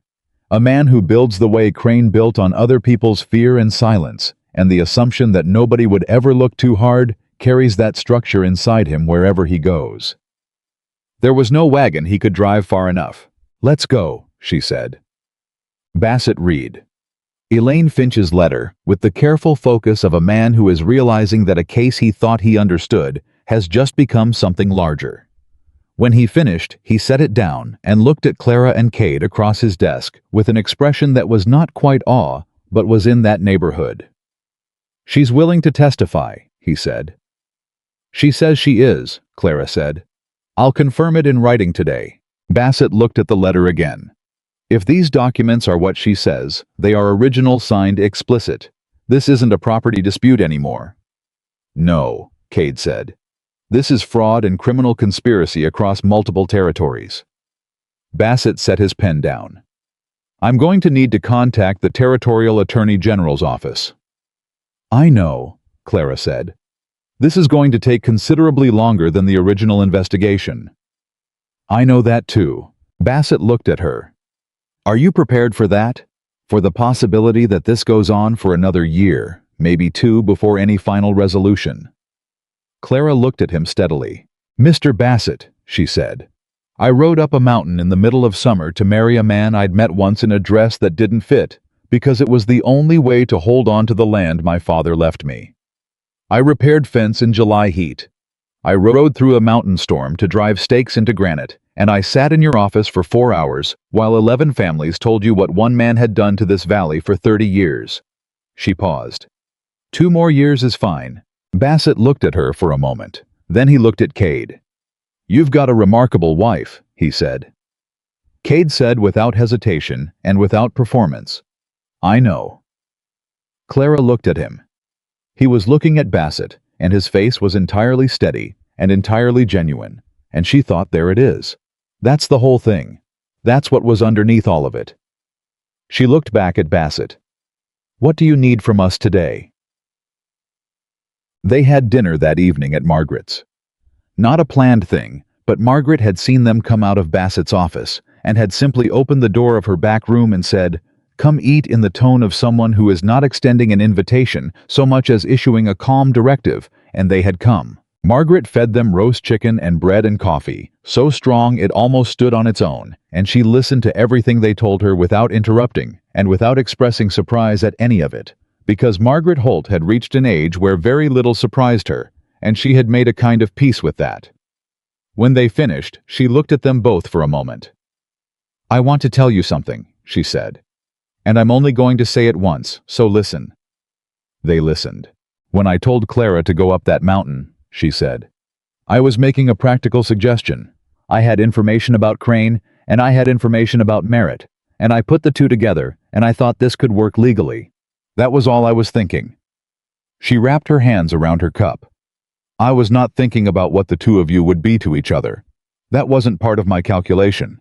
I want you to know that, because I don't want either of you thinking this was arranged by anyone other than yourselves." She looked at Clara. "You chose to go up. You chose to knock on that door." She looked at Cade. "You chose to open it. What came after was yours."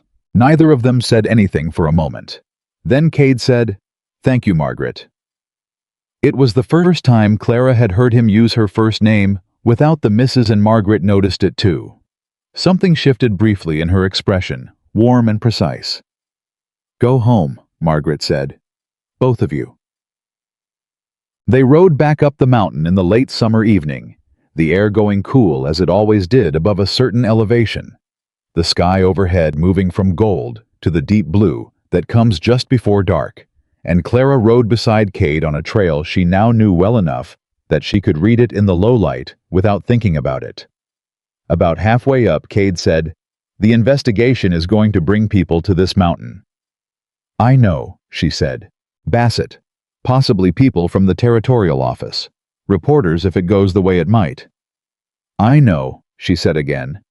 "You're not bothered by that." It wasn't quite a question. She heard it for what it was, not concern about her exactly, but something closer to wanting to make sure she had accounted for it. That she had counted the cost of what they'd done and was all right with the tally. "I'm not bothered," she said. "Are you?" He rode for a moment. "3 years ago," he said, "I came up this mountain to be left alone. I built something I could defend, and I told myself that was enough." A pause. "It wasn't enough. I think I knew it wasn't enough, and I was very committed to not examining that too closely. And now," she said. He looked at her sideways in the failing light. "Now the mountain has 11 families who trust us a water source that belongs to all of them, and a woman who makes breakfast at dawn and argues with county boards, and somehow convinced a man who'd spent 3 years in deliberate isolation that people are worth the trouble they come with." Clara looked ahead at the trail. "That woman sounds exhausting," she said. "She is," he said. "She's also the best thing that's knocked on my door in 3 years. Clara didn't answer. She didn't need to. She pressed her heels to Bess's sides and moved up the trail, and she heard him follow, and the mountain held them both in the particular quiet of a summer evening that has no argument to make, only the offer of itself, steady and real and sufficient. The hardest moment came 3 weeks later, and it came from nowhere, which is how the hardest moments come. She was at the work table sorting through survey documents when she found tucked between 2 pages she'd filed weeks ago the original letter. Crane's first letter. The one that had arrived 6 weeks after her father died, in the polite and weaponized language of a man who knew exactly what he was doing. She held it for a moment. She thought about the woman who had sat in Margaret's back room reading this letter for what felt like the 100th time, exhausted and frightened and furious, and trying to hold all 3 of those things inside a body that wasn't quite large enough for all of them. She thought about how alone that woman had felt. How the town had felt like a closed door she couldn't find the handle to. How she had looked at the mountains and thought there has to be something up there. She folded the letter. She got up. She went to the stove. She opened it and put the letter in and watched it burn. She didn't need it anymore. It had done what it was going to do. It had pushed her up a mountain, and the mountain had turned out to be worth climbing. She went back to the work table. Cade came in from outside a few minutes later and looked at her and then looked at the stove and then back at her. He didn't ask. "Old letter," she said. "Didn't need it anymore." He nodded once. He understood exactly what she meant. He poured 2 cups of coffee and brought hers to the table without being asked, and he sat across from her and picked up the survey map she'd been working on and said, "The north boundary marker on this is wrong. It's about 40 feet east of where it should be." She looked at the map. "How do you know?" "I pasted it in the spring of '89, and I remember the count."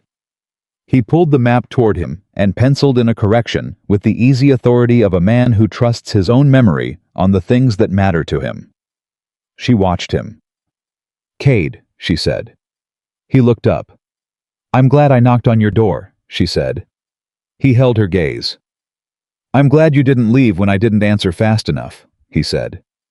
She smiled. It came up before she planned for it, which was the best kind. "I had nowhere else to go," she said. "Yes, you did," he said quietly. "You could have gone anywhere. You chose this." She looked at him, this man she had chosen, who had chosen her back in a space that had started as a legal arrangement and had become something that had no adequate legal language for it. "I chose this," she said, and she meant the mountain and the cabin, and the survey maps, and the coffee he made before she woke, and the poetry books his mother had marked, and she meant the valley below with its 11 families, and the spring running clean from the granite into 3 directions at once, and she meant him, all of him, the careful silences, and the words that came slowly, and were worth waiting for, and the pale gray eyes that saw her more accurately than she was sometimes comfortable with. She chose all of it. "Get back to work," he said, and pushed the map back toward her. She laughed, actually laughed, short and genuine, the kind that doesn't ask permission, and picked up her pencil. By the end of that summer, two things happened that the people of Sutter's Crossing talked about for years afterward. The first was that the territorial investigation formally expanded to include 3 counties and multiple properties, and George Bassett was quietly promoted to a position with the Territorial Attorney General's office in recognition of the scope of what had come out of a single county hearing on a Thursday morning in July. The second was that Cade Merritt came down off Ridgeline Mountain on a Tuesday afternoon, not to file papers, not to attend a hearing, not for any legal or practical purpose, and walked into Margaret Holt's dry goods store and bought a length of blue calico fabric and a small book of pressed mountain wildflowers that Margaret had kept in a case near the front window and told no one had looked at seriously in 2 years. Margaret had wrapped it in paper without comment. He had ridden back up the mountain with it in his saddlebag. Clara had found it on the work table when she came in from checking the horses. Just left there, unwrapped the calico folded neatly beside the little book, and no note, because he was not a man who wrote notes about things like this. She stood and looked at it for a long moment. She picked up the book of wildflowers and opened it and turned the pages slowly, each one holding a pressed flower from this mountain, or from mountains like it. Columbine, paintbrush, mountain aster, the small yellow ones she'd seen on the ridge the morning after the storm. She closed it carefully. She went to the door. Howe was coming up from the barn in his work clothes, with his hat pushed back on his head, and he looked at her in the doorway with the expression of a man who has done something that makes him feel exposed and is not entirely sure how to stand inside that feeling. She held up the book. He waited. "It's beautiful," she said. Something in him settled. "You said you wanted to know what was up here," he said. "Figured this was a start."